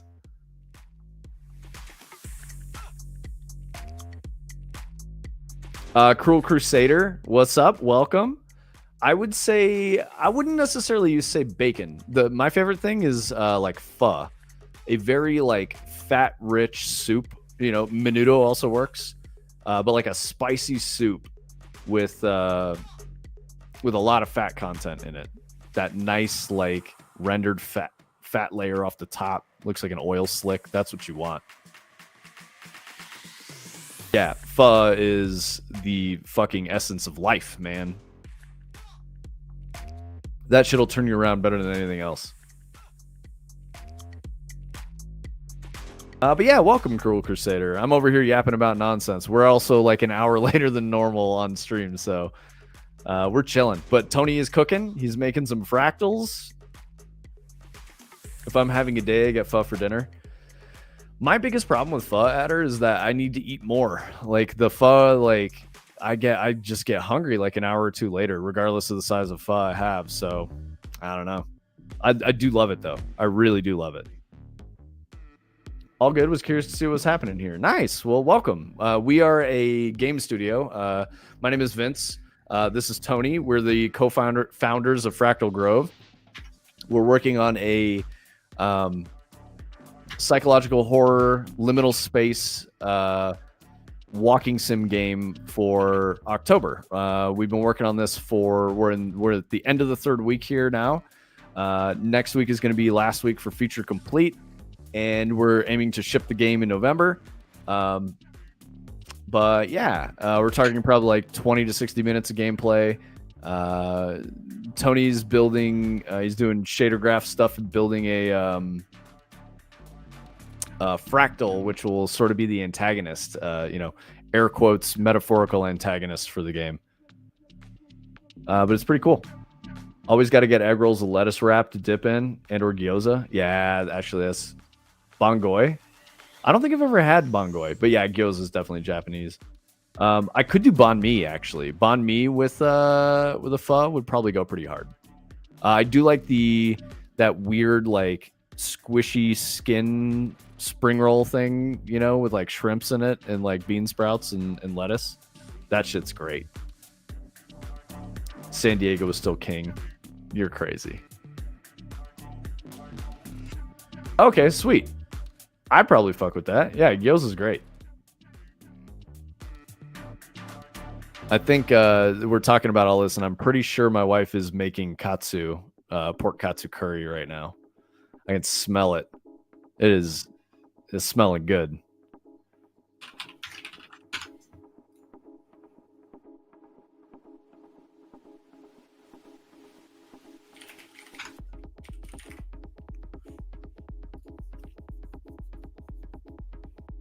Oh, dude, I believe that. There's pockets in Colorado too for like good Vietnamese food. But it's weird. It's usually like, you know, this is an Asian community, so you get like Vietnamese. There was a really good place that I liked in our neighborhood that unfortunately closed down. They opened in like 2019 and then COVID hit and they were fucked. So we went there a few times, but it was called Cajun. So it was Cajun Asian fusion, and it was Hmong. So they did Vietnamese and Thai. It was like kind of like a weird mix of both, you know, if that makes sense. That area of the world, but they would also do like Cajun dishes. So I could get like a po' boy with like shrimp and kimchi and like remoulade and shit. It was fucking great, man.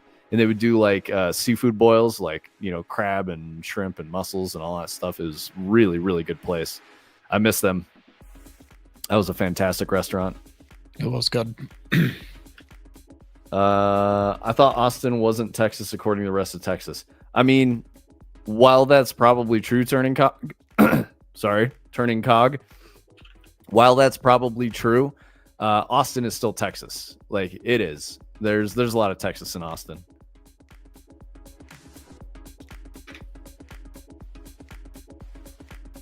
Full English bin lid cures all. Is that the breakfast with the tomato and the beans and the sausage and all that and the eggs? I like the full English breakfast. Oh, the bacon that is like ham, because American bacon. Oh, bro, now I know what you're saying about bacon. Now I'm tracking. Unless Cruel Crusader, you're not talking about UK bacon. Are you talking like bacon in the United States or bacon anywhere else in the world? Because it's very different. American bacon is not something any other country has. It's very weird. And much better than everybody else's bacon. Yeah. Those are fighting words, bro. Canadian bacon, there's no other. Canadian bacon is literally just ham, dude. English bacon is not. It's different. It's very different. It's not Canadian bacon and it's not American bacon. It's good. I like it. I definitely fuck with the UK bacon. Y'all got some good shit out there, push button. All that on a foot wide bread roll. Oh, okay. I'm not trying to throw a lot of shade, but I just have to say that English food culture isn't that great unless we're talking about pub fare. Like, obviously, fish and chips, pies. Pies are great. I really like the pub pies. Very good stuff. Or, you know, if you want to go for a cheeky Nando's with the boys, as they say. I know that's a fucking trick to fuck with Americans. That's why I said it. Dude, I saw Nando's when I was there. I told Amy, I was like, we got to go there. Yeah, but you would never call it a cheeky Nando's, but yeah. No, for sure. But yeah, no, like there's like good curry and stuff in England, but like I don't know, man. Y'all got some wacky foods. It's not all bad. I did like the English breakfast. I did like the pies. I did like fish and chips. There's just wasn't a lot of variety, you know. Gravy was great. You know, when you get gravy on stuff, I'm with that. Dude, I went to this place called Pizza Pilgrim that was so fucking good. Oh my god. And right, that name is ridiculous, but like I guess it's called that because like some British guys went on a pilgrimage to Italy to learn how to make pizza, and then they opened a pizza place. But like people told us to go there.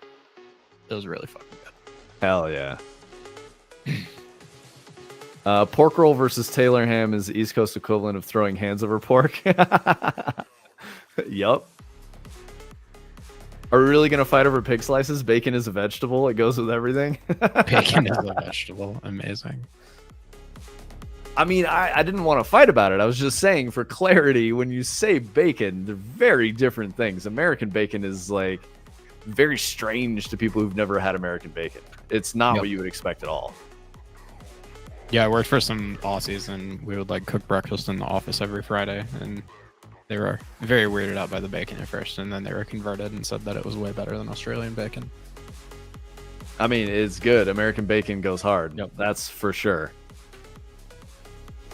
Canadian bacon is good too. Don't get me wrong. I do like Canadian bacon, but I also really like ham. So I'm just not going to call it like Canadian bacon is ham. You know, I'm sorry, brother. It is. It's just the way it goes. It's fine, but it's just ham. I don't even know what you would call like European or English bacon. It's fucking ham, dude. Having just had it, it was ham. It doesn't have the same flavor as ham, but yeah. Canadian bacon is absolutely just ham, says Eder. Thank you. I appreciate that.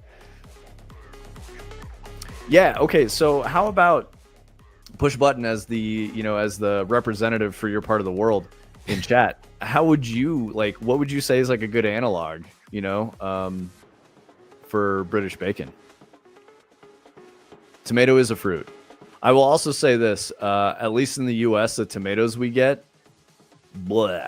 Unless we're talking about heirlooms. Heirlooms are wonderful. I will eat an heirloom all day. I could eat an heirloom with salt, and I'm perfectly happy. Cruel Crusaders appalled. I mean, it's not an accusation. I'm just saying. I assume you're a Canadian, and if you are, have you had American bacon? And it's good, dude. And have you had British bacon? Tony, the only reason I say it's different is because it's like a pork cut, and ham is no, for sure. It's not exactly ham. Different kinds of pork mashed together and tied up with strings and shit. Ham's weird. Thick cut farm bacon, yeah, dude. No. You don't have to be uncultured. It's not like that, dude. This is a friendly conversation. We're just razzing each other. We only operate in fact around here. Thick cut farm bacon, turning cog. I like that with I like it candied, but I also like it savory with some pepper and shit, dude. Oh, it's so good. I don't know. All I know, if whenever I've left the country, I've missed the bacon. Danish is the closest. Yeah, isn't it just like a cut of pork though? I feel like you guys don't make ham out of it. God bless America. Hell yeah, Adder.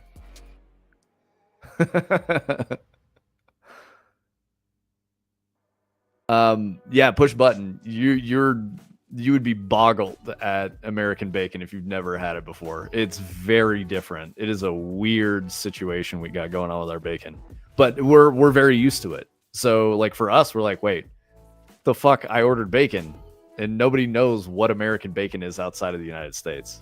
It's so weird. Yeah, 3 millimeters thick. Yeah, totally. Yeah, it's like a thick cut of pork, right?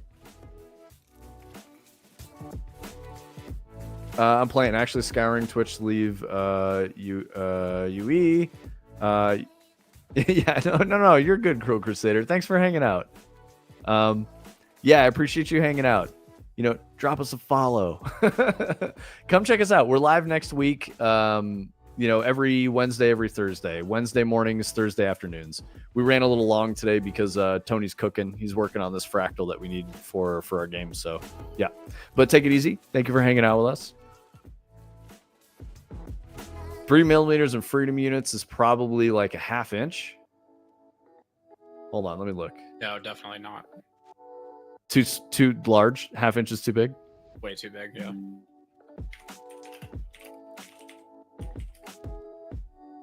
It's 1/10 of an inch. My bad. So it's less than 1/4 of an inch. Yeah, Adder knows.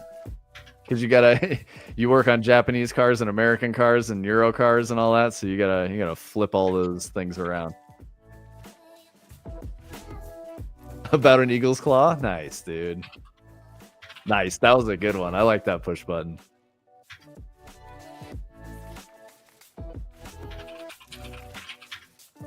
Yeah, you're welcome to give it, dude.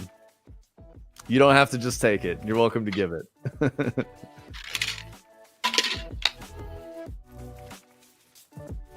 Oh, I'm out of water. I ran out of water. Everybody should be hydrated. Hydrate, guys.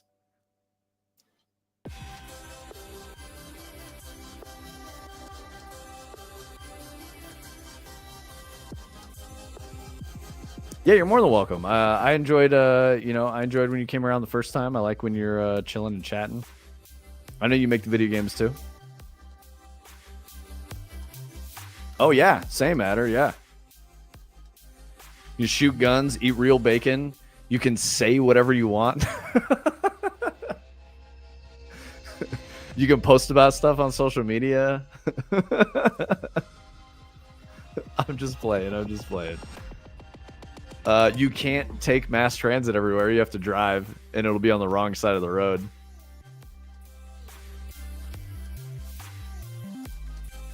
Oh, absolutely, turning cog. That's a key part of the First Amendment, you know? Freedom of speech, but you can absolutely say the wrongest, dumbest shit possible. No consequences for that. There you go, push button. Can't even remember what your opinion is. Yeah. You got to be careful, brother. Yeah, dude. I do, I would like to. So the only time I've been to the UK is, I went to London. So we flew into Heathrow and then stayed in Camden Town and then went and saw like all the, the touristy shit. I really like the Churchill War Rooms. That was the sickest museum I went to. I really also liked the National Gallery and the British Museum. That was very cool. I loved y'all's pubs. It was very, very neat. But I understand that like London is also not necessarily like the rest of the UK, I know you got a lot going on. I'd love to get out to countryside and check that out. Tony went recently and he was saying you try to get out the Cotswolds, and like I would love to go there too. Go out into the country. Yeah, it'd be fun. You hear that from everyone not in London. You need to go everywhere else. Yeah. We went to London very specifically because my wife's friend got tickets to the Harry Potter play like in the first release, and it was only playing in London. So I got to come along and, walk around, and I mostly hung out at a pub in Camden called White Mustache. And it was like I was the only person in there, and it was owned by an Aussie guy. He was very cool. He had Aussie staff. I remember I was there drinking the night that they were out at the play, and they had cricket on, and I was like, "Hey, how the fuck does this work? What are the rules?" And she looks at me and she's like, "You're American, right?" And I was like, "Yeah." And she goes, "You have fucking baseball. It's the same shit, mate." And I was like, "No, it's not." I was like, "What are you talking about? You're Aussie." She's like, "I don't fucking know. I like rugby." And I was like, "Oh, okay." It was great. It was super fun. She was like, "Cricket fucking sucks." I was like, "Why are you playing it then?" And she's like, "The owner loves cricket." No, that's not true, turning cog. Cricket, I don't think cricket has anything to do with crumpets. There's definitely some wickets, bowling, and bats. I know that. And I know that cricket games can last like multiple days.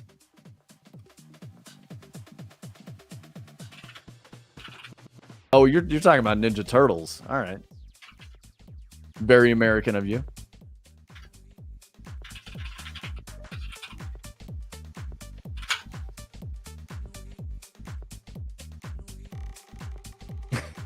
Bro.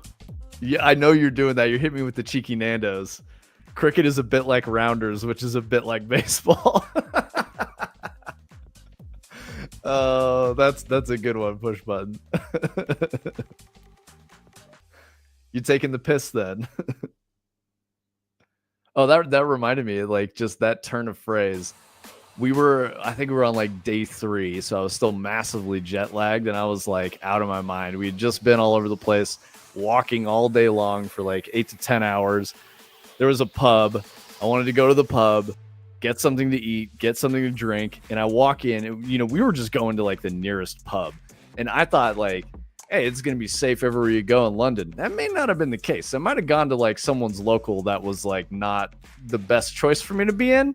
Because when I went in there, the lady working the bar, I was like, yeah, can I get a pint of like such and such? And do you have a food menu? And she goes, you fucking what? And like is like in my business. And I was like, what do you mean? And she's like, you taking the piss then? And I was like, what are you talking about? And she's like, why are you coming in here fucking making a fake accent? Where the fuck are you from? Like started going off at me. And I was like, I'm an American. I know it doesn't make any sense. And she's like, I don't know what this fake ass voice you're doing is. And I was like, no, I'm American. I was like, I can show you my passport. And she goes, if I find out you're fucking with me, you're out of here. And I was like, okay, don't worry about it. I was like, I just wanted to get something to eat and drink. I'm really sorry. I didn't mean to offend you. But she was mad. She apologized later. She's like, I'm sorry. And she had to go ask other people. She's like, is this motherfucker really American? And they're like, yeah, he's very American. Can you not tell by his accent? She's like, I've never heard that accent before in my life. I thought he was just making fun of me.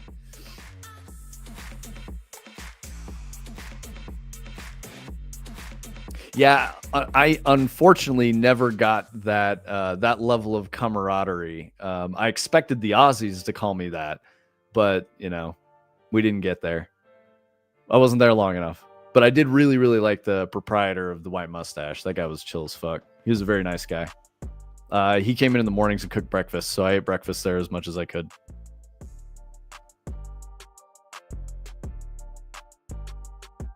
Yo, what's up, Simple Sins? Yeah, piss balls, dog. Tony's doing some fractal magic. He's ooh, that's looking. It's like it's definitely kind of there now. Yeah, it's getting there. It's more bubbly than it is like tendrils, but yeah. I think this is like the pieces, but yeah, now I got to start like, I don't know, like each one needs to kind of do something a little different, I think.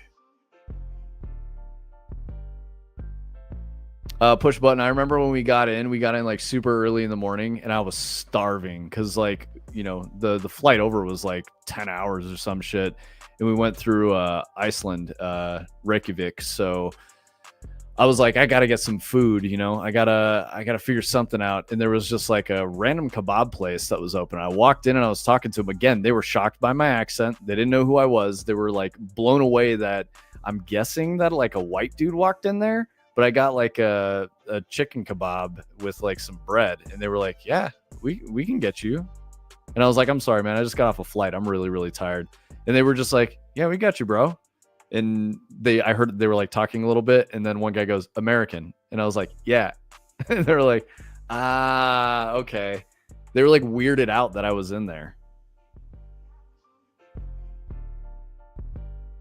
Turning Cog says invert the output. It may be closer than you think.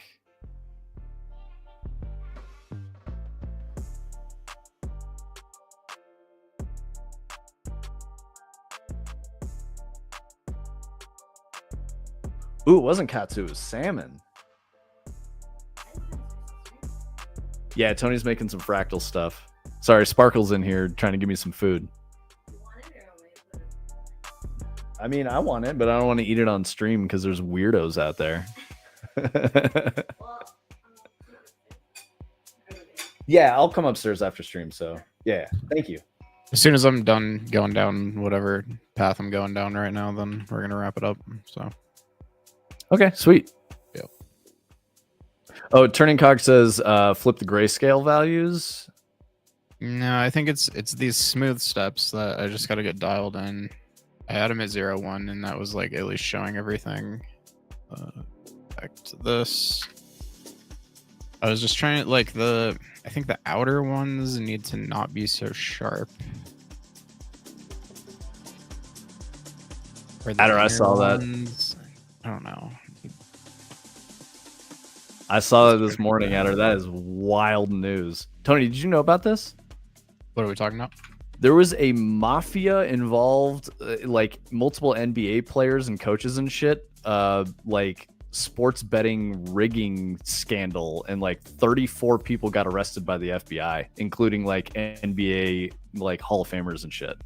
I know I just will say this about random topics, but I listened to a podcast about this, and they were talking about how it's like becoming a really big problem where now like on DraftKings you can like bet on all these weird obscure things, and what people will do, especially in like Europe and stuff, is they'll like start entire sports leagues just to like launder money, basically, like get them to a point where they can show up on these betting apps and then basically just like fix the matches and, you know, launder a fuck ton of money. It's crazy. Yeah, sports fixing and stuff is like there were players who were complicit in sports fixing, and they were doing all of this to launder money for La Costa Nostra. That's crazy. Literally the mafia. Yep. Sports is all out stats. Yep. Push button. You're usually pretty safe as a drunk American in the UK. The French less so. Yeah, I believe that.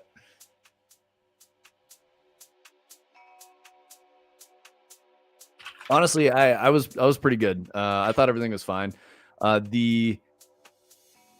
think there were a couple weird times when like people I was with were like, "Oh, we can get over to this." They were like looking at their phones, like, "We can go here and get over there." And then they started to walk through an alleyway, and I was like, "Guys, hey, no, let's stay on the street.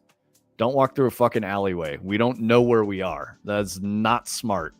And we're walking around looking at our phones, like, come on, guys. It's like a good way to just get fucking robbed. Oh, absolutely, Adder.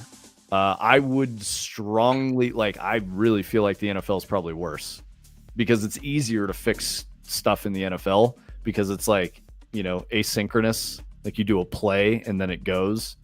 Like that makes a lot more sense to reach for outcomes. It's the whole reason I don't like watching the NFL.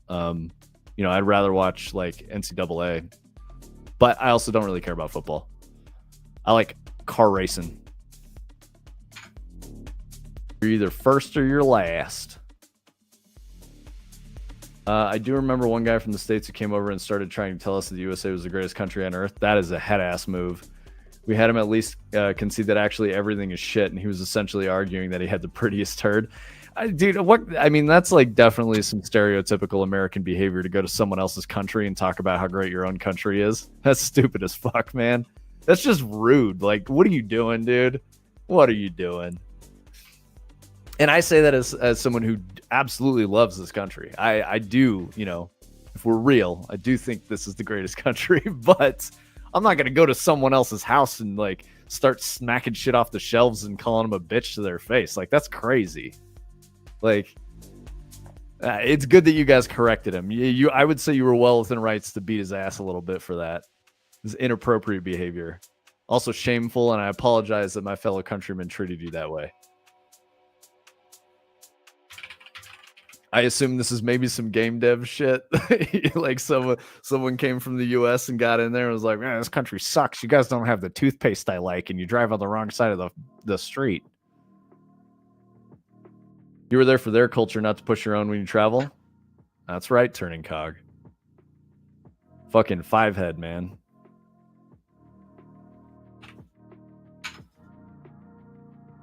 Yeah, but you know, for what it's worth, like I really did enjoy the briefest amount of culture that I experienced in London. It's a very, you know, it's a metropolitan, you know, or cosmopolitan area with a lot of mixed cultures going on. The history was very fucking cool. Yeah, no, I'm with you on that, Button. You don't have to say more. I understand a little bit about what's going on over there. I don't want you to get in trouble. I know they're looking at you. But yeah, yeah, dude, I think we're all in a very weird place with the internet and the rapid exchange of information, and people just kind of forget who they are and where they're from and what they do, and that as much as we can just reach out and touch someone across the world, you know, metaphorically, like we're doing right now, having a conversation, our cultures are wildly different. And like to expect that someone else should live the way you do in your country according to your cultural norms is absurd. It's wildly absurd. So yeah. And that's coming from a place that doesn't really have a culture, you know. As an American, like, we don't have a rich culture. It's very, very young. Our culture is like guns and, you know, fucking freedom, and like everyone's welcome here. That's our culture. And of course, you know, people might want to argue not everyone's welcome here, but within reason, you know, whatever. But like, I don't know. It's not the same. It's not the same as a place that has, you know, thousands of years of you know, ethnic history. It's not the same.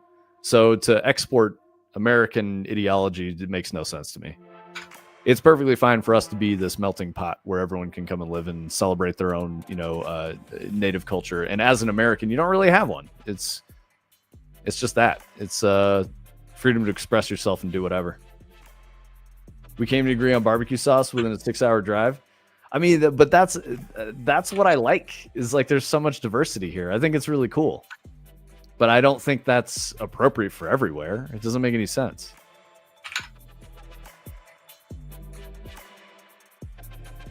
Exactly, push button. I'm with you on that. Oh, Adder, yeah. I mean, that's serious shit, dude. I'm not about to be talking shit about barbecue. Also, barbecue's brisket. I know there's other kinds of barbecue, but barbecue's brisket. It's also not a like vinegar mustard sauce. I think it's fine. I enjoy it, but the barbecue that I grew up on was Texas barbecue. That's a very specific thing.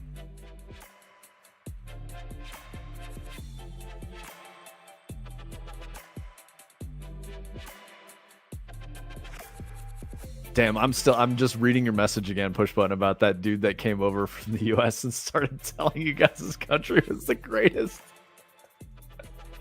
Oh shit, that's so funny, dude. Like literally typical American behavior, man. So real on that. It's the meme with the dude on like the 10th spot on the podium who's like biting the metal and spraying the champagne. Yup. Straight up. Oh man, what are you doing, guy? I'd concede to any Texan opinion on barbecue. We only get practice about 3 days a year. Yeah, you can't really go outside. It's too wet for that. We have the Texas barbecue competition here in Austin, 10 minutes from my house. Oh, dude. I want that so much. One of the best weekends of the year for sure. $18 a person? That is crazy. It's that cheap, dude. Yeah, so the other thing, push button, that you may not know about barbecue in the U.S. is that it's regional. Like, Texas barbecue is different from St. Louis barbecue, is different from Georgia barbecue, is different from, like... Fuck, man. I don't even know enough about barbecue to tell you all the places, but there's, like, some places do ribs. Some do ribs with, like, a hot, thinner sauce and smoke the meat a lot. Like, the smoking is a big part of it. Some places do, like... brisket, for example, in Texas, which is a specific cut of beef. And with that brisket, it is cooked in a very specific way, usually not smoky, pretty heavy on a thicker barbecue sauce that has a bit of sweetness to it. You know, St. Louis, I could be wrong on here, so like please correct me because I'm not as much familiar, but that's typically like a mustard vinegar sauce. So it's like really thin. It's almost like watery. There's a million kinds, and it's like, and Adder's not kidding. People will like fight about what is real barbecue, and it is a craft. I would say barbecue is actually like the only uniquely American food, like of all the shit that we make, because like hamburgers aren't even American. Like that's silly that we claim that. French fries, obviously not. You know, that fast food isn't even like American, but barbecue really is. So, yeah. That's where we have the most diversity, variety of like different kinds. That's what they serve in the American land in Epcot. Yep. When I was there, barbecue, that was the main option, was barbecue. Yep. Barbecue all day. It was good too. I got some. Yep. Dude, Epcot has great food. Honestly. Yep. I like the bars at Epcot too. I'd be skeptical of New York barbecue, as you should, push button. That is a correct statement. We got barbecue when I was in New York City, and it was like twice as expensive as it should have been, and the portion was small. It was good, but like it was just like exactly what you'd expect. It was like, God damn, this is so expensive, and it was like this big. So Adder, I'm sure you can relate too, but like the beef we get in Colorado and in Texas is really, really, really good. So like New York can't compete, dude. No shot. There's a fucking cow over there, you can go get really good meat right there. It doesn't have to be shipped anywhere. It's just, a couple miles drive. So turning cog, like I'm not necessarily into it either, but it's so different. That's what I like about it. Oh, and then don't even get me started on the accompaniments. The sides with barbecue are very specific regional too. Like you get red beans and rice, you get mashed potatoes, you get a hot link, which is like a sausage with a bunch of like spice in it, and it's also smoked. You get mac and cheese in some places. Sometimes it's like a crispy mac and cheese where it's like kind of seared on one side, and it's more like a crab cake, but it's soft in the middle. There's all kinds of crazy shit with barbecue, but it's super good. And that doesn't even include chicken. Chicken's like another thing.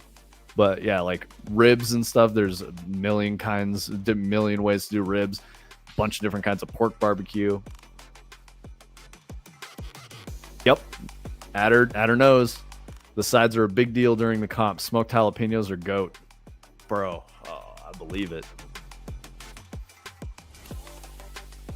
When's the competition, Adder? Maybe when we do finally get out to Austin, which, by the way, I do need to get out there, and I need to go down to Houston too and visit Pops. Pork cuts, ribs, chicken, brisket. Yep. And then the sides all have their own categories. I want to say I've watched like documentary reality show stuff about barbecue cooking competitions. Yo, fish fries are good too. I do fuck with a good fish fry, but that's going to be Gulf Coast for me. Going to the South for barbecue is a culture shock. Yeah, it's a different thing, man. You do boils and stuff, right? In the lakes regions. So you get like shellfish boils or something. You just like throw hella shit in a pot, and then it all comes out on like a table. Yeah, what's the Wisconsin thing? Cheese. It is cheese. First weekend of March, right before it gets hot. All right, cool. I'll talk to Sparkle about it and see what she thinks, but I feel like we should get out there for barbecue. But I'm also really hungry right now, so I assume that's probably why I'm like, dude, I gotta get out there for the barbecue. Freshwater, you don't boil shit like that. Batter fry. Okay, thank you. So that's what I wasn't sure of.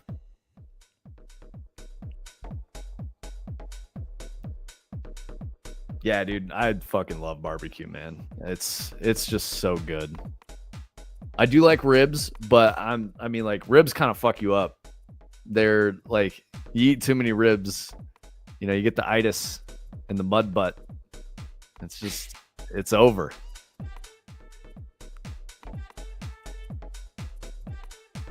There's good barbecue. Yeah, that's actually fair. Yeah. Brisket, pulled pork, half chicken's the go-to. Oh fuck, dude. Yeah. Whenever the barbecue truck's in my neighborhood, I get half pulled pork, half brisket every time. Hell yeah. And sausage. Adder, if you're talking hot link, I'm with that.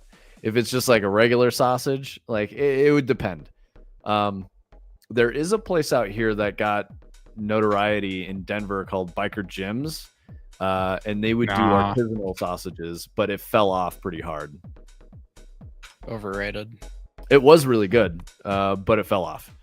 The reason it was good was because Bourdain, people wanted Bourdain to come to Denver and do like Colorado food culture. And he was like, I'll come there when you guys have a food culture.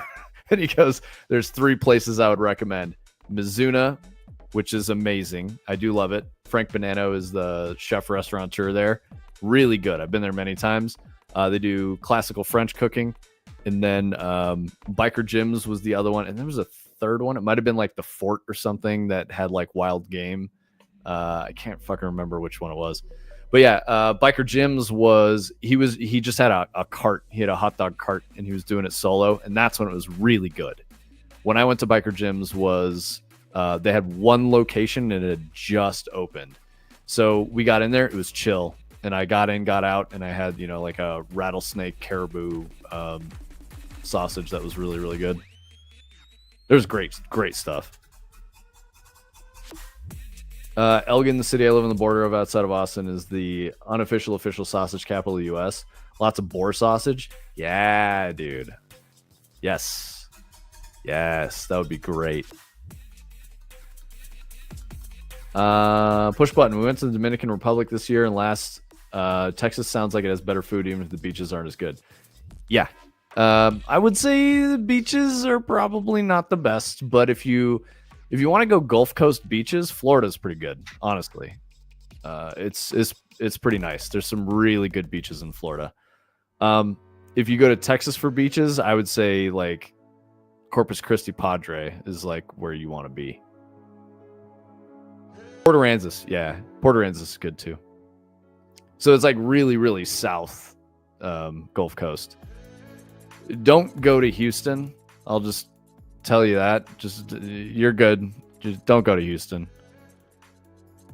Austin's fine. But yeah, don't go to Houston. Don't go to San Antonio. Dallas is overrated. Yeah, I think Dallas is okay. Definitely avoid like Panhandle of Texas. And I'm only saying this as like a tourist. You would be disappointed going to these places. Maybe it'd be interesting to you, but it's like going to the most boring, you know, middle of nowhere parts of the country. It would be interesting if you did like a road trip, but if you were aiming to go to Texas, Austin you'd probably do pretty well. Hill country is definitely what's up. Yes. Strong agree. Yeah, absolutely. Adder knows. Yep, Fredericksburg. I've asked you before, but I don't remember what your answer was. How's New Braunfels now? Is it weird? Is it like over just too many people there? Because I'm talking like New Braunfels in the 90s was pretty sick as a kid.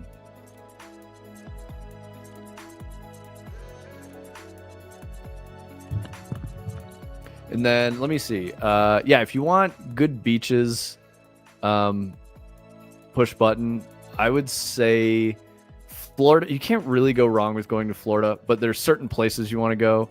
Like, don't go to Central Florida. Don't go to Northern Florida. Like, and what I mean is, like, don't go to Orlando unless, like, you could go to Orlando and go directly to the Disney park and then leave, and you're fine. Orlando's not the coolest city to be in. Yeah, it gets pretty wild in Central Florida. You could go on the Atlantic coast and go to like Kennedy Space Center and shit. That's relatively near Orlando. And I say relatively near, but it's like a 2-hour drive. So, you know, as a European, that would be pretty weird to be like, oh, this is close. What the fuck? I got to drive 2 hours to get out here. Get out of here, turning cog. The beaches in Wisconsin, you're crazy. Yeah, Adder, exactly. 2 hours is close. Yeah.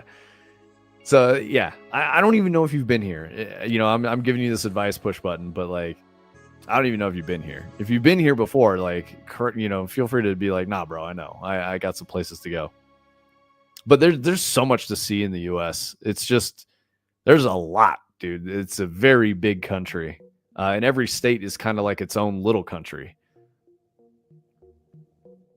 I complain that I drive 30 minutes to work. I mean, that's pretty far in the UK, isn't it? Oh, I'm with you on that, turning cog. I bet there's great fishing in the lakes. Yeah, that seems pretty dope.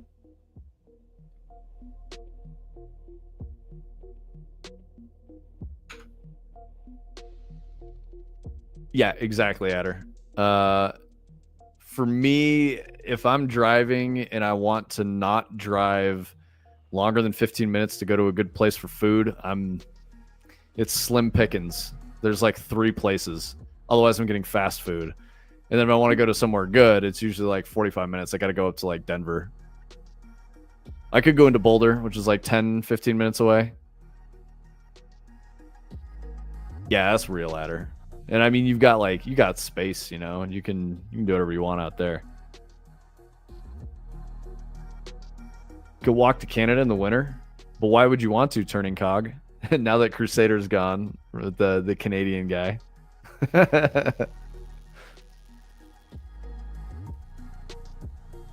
Oh, cocktails by the beach. I honestly, dude, I don't think you can go wrong with Florida.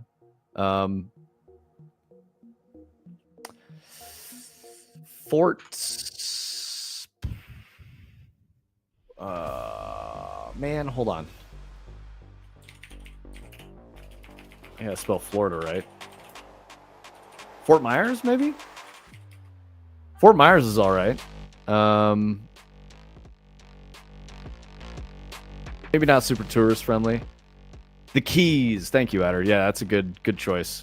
The Keys would be really cool to go to as like someone who's, you know, never been to the US. Amazing beaches.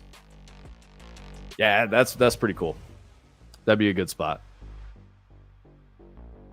You could also go to California. There's just a shitload of people everywhere in California. Like everywhere. So you're not going to have as chill of a time. The Keys are going to be a little popular depending on what time of year you go. Avoid hurricane season. Do not come in the middle of summer because you'll be like, oh, we want to go somewhere warm. It will be too hot. You will be way too hot.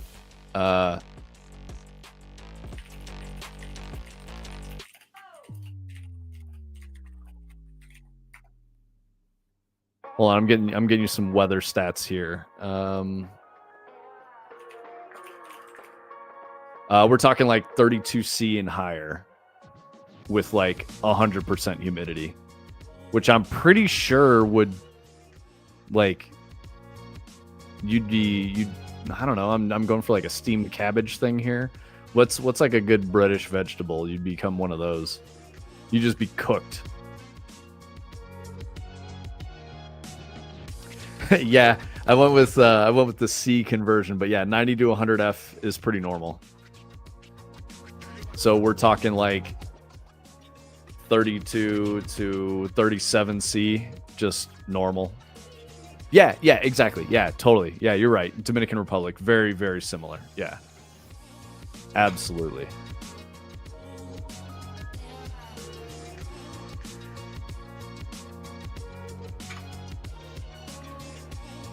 Yeah, I'm with you on that, Adder. But I know that a lot of like foreigners want to go to California and like see Hollywood and, you know, check out Los Angeles and all that. I honestly think it'd be really disappointing. Just having been there, it's not what you guys think it is. It's pretty messy. Too many people. It's just hard as fuck to get anywhere, especially in a car. We don't really have mass transit. It's very dirty. It would be shocking. Yeah, it's a disappointing, very disgusting city. If you're an American and you're used to our cities, LA's kind of cool because it has like a lot of rich culture and a lot of really interesting food and shit. But like, as a foreigner, I would not recommend that. Yeah, NYC is definitely cooler than LA, or cleaner. Sorry. San Diego is awesome. Yeah, San Diego would be fine. That's a good recommendation on me. Still gonna be really crowded, but it'd be like more of the California vibe you would expect if you went to San Diego, I think, as a foreigner. And the temperature is pretty mild. It's not going to be like Gulf Coast. Gulf Coast is fucking hot. Like, it gets hot, very humid. Yeah, San Diego would be a very expensive trip. Do not go to San Francisco. Nah, don't go to San Francisco. That shit sucks.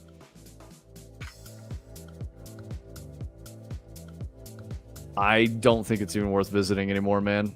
Like, really. Yes, there are simple sins. But, I mean, that's just the way it is, man. There's, like, Coronado and shit is there, so, like, that's the way it is, bro. What he's talking about is U.S. military. There are a lot of U.S. military in San Diego, which is fine. They're good people. Like most of the time, they're good people. Yeah, outside these days for sure. I think probably the most interesting thing that you could see as a foreigner is probably somewhere in the middle of the country, and not to go to a city, but to go to like just to see the vastness of the country. It's like Grand Canyon. Go to Colorado, like see the national parks. Go to Rocky Mountain National Park.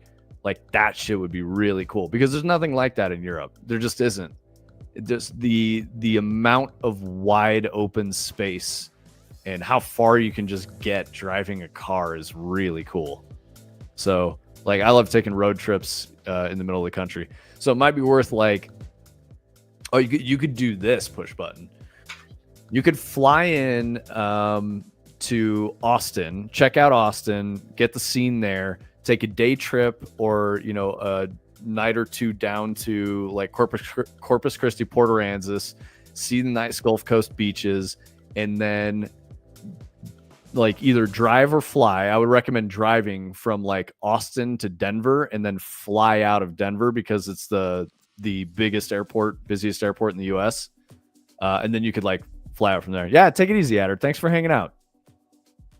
But that would give you a really good sense for like the scope of the country. You go from Great Plains up to the Rocky Mountains, and then you could even check out the mountains a little bit and then fly out. But that'd be really cool. Yeah, Utah is definitely cool, but you gotta like you're like deep in the mountains at that point, and that's twice the journey. You would literally spend like 10 hours just driving through Texas. Yeah, Texas to Colorado is I think 11 hours. Let's see, Austin to Denver.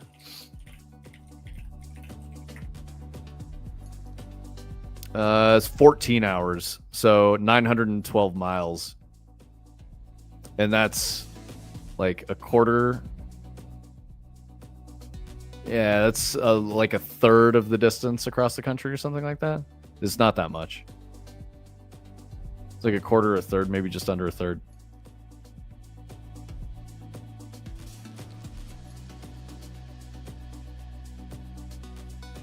All right, Tony. I think it's time. We got to call it here, brother. Yeah. You Okay, gotta hold eat. on. One more, and then yep. Okay, one more. We got this. Yep. Just a different culture than you would get around the rest of California. I think Northern California would be awesome to visit, like the Redwoods in Sacramento. Yeah. I mean, like Redwood National Park is really, really cool. So I guess that's the thing I'm saying is like, come to the United States to see the nature, but don't come to the United States to see the cities because our cities aren't that cool. If you want to see some cool cities, you need to go to the Northeast. Like Boston's cool. Philadelphia, maybe. Depends on where you are. As a tourist, I wouldn't want to go. But Boston's pretty cool and safe. New York City is pretty cool and safe.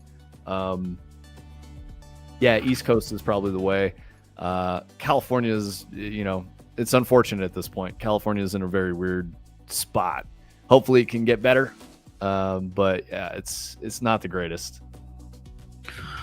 All right. Hanging up the towel. Yep. We got the pieces. We're in there. So we got this shit. Hell yeah. Yeah, so push button, Google Austin to Denver by car, and you'll see it's 912 miles. And it's like, if this is the country, it's like the distance of my microphone. It's literally like that much. It's not, so there's just too much to see. It's huge.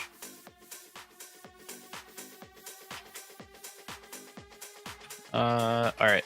Should we just pick somebody to pass the raid on to? Yeah, do we have like who do you guys think we should raid? What do you think, chat? Turning Cog, you're usually plugged into the people. Let me see what I've got over here.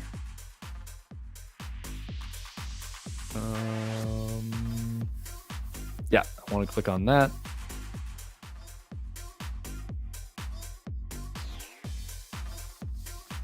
How do you say it? Is that Wigan? Wigan? Wigan? I know Devon. I think it's Wiegand to Devon. Wiegand? Bro, I don't know. I'm sorry.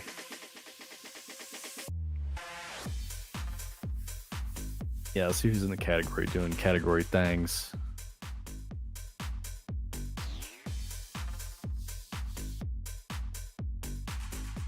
I guess with straight roads and cruise control, it would be more fun than stopping and starting on British motorways limited to 70. You said it right first. Okay. Wigan. Well, here's the thing. That route I was telling you will get windy because you're going from like the flat, sprawling plains up into the Rocky Mountains. So you're like, it starts getting crazy. But we also don't have. Are you talking 70 kph or miles? Because it varies depending on where you are. The speed limit is going to change, and you're not going to be limited. You know, like you could drive up to like 85 miles per hour, 90 miles per hour. It's not necessarily legal, but most people do 5 to 10 over mph. Yeah, okay. He's going to get a bright side. Don't you worry, brother. And thank you for hanging out, man. Should we just not raid? Do you want to pick a random one? You guys should have a good weekend. Have a rest. You guys have been with us for a while. Brightside's on soon. Brightside, you want to click that live button and then we can just send everyone your way? You can just leave it on your, starting soon. I know you're starting in probably like 20, 30 minutes. We could just send everyone over to your stream and we can hang out. I'm going to come back in while I eat dinner.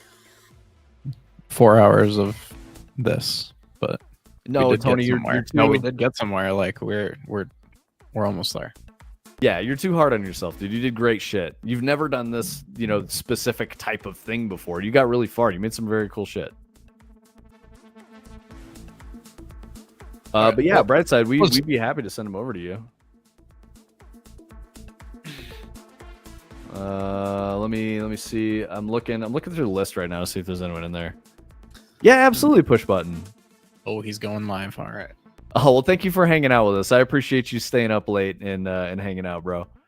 Great to see you. I hope to see you next week or, whenever it works out for you. So, congrats on the new puppy and all that stuff. Yeah, no worries, Brightside. As soon as you go live, we'll send the crew over there. But yeah, thank you for hanging out, Push Button. Appreciate the conversation. Love chatting. Adder, yeah. You already bounced. Said goodbye to you. Turning Cog, we're gonna send you over there. I don't see anyone on magically. Yeah, I didn't see anybody on either, bro.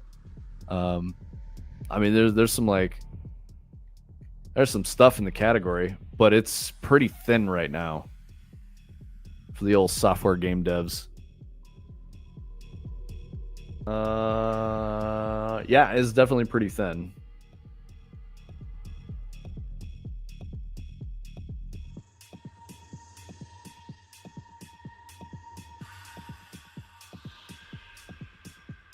Oh shit, dude. Vash turned on the bots. They're matching us in the 30s. Yeah, I'm with you on that, Turning Cog. Me too. I'm just not sure if we're gonna send people over to somewhere interesting or like fun. I do know Brightside is interesting and fun. A little bit of a warning: he might be some PG-13 or rated R content, but it's a good time. He's more of a nighttime stream, but he's a very entertaining streamer. He's gonna be making music, doing art things. Yeah. Let me see. Raid channel.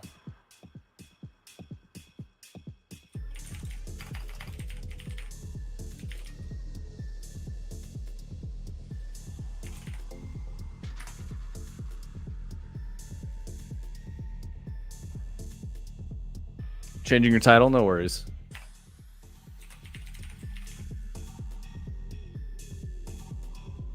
Still refreshing.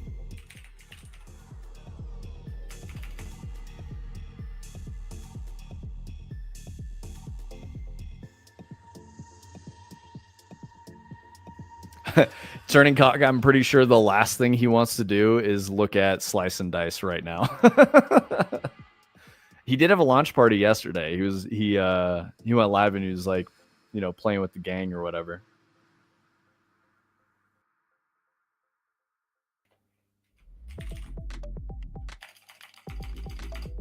I'm gonna close the raid overlay just in case. Pushing another build right now. Nice, dude.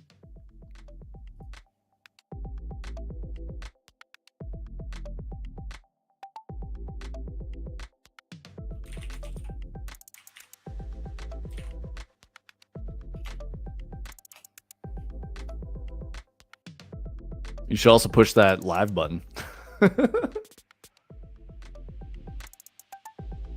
Yeah, he means hotfix. Day 1 patch. You are live? All right, hold on. Twitch doesn't find you. Hey, there it is. All right, we're going. I'm gonna hit start it. Bye, everybody. Yeah, we've got 10 seconds or so, Tony. Okay. But yes, thank you everyone for hanging out. Yeah, thanks guys. Long stream. Thank you so much for the help. Turning Cog, Adder. Who else was in there throwing ideas at you?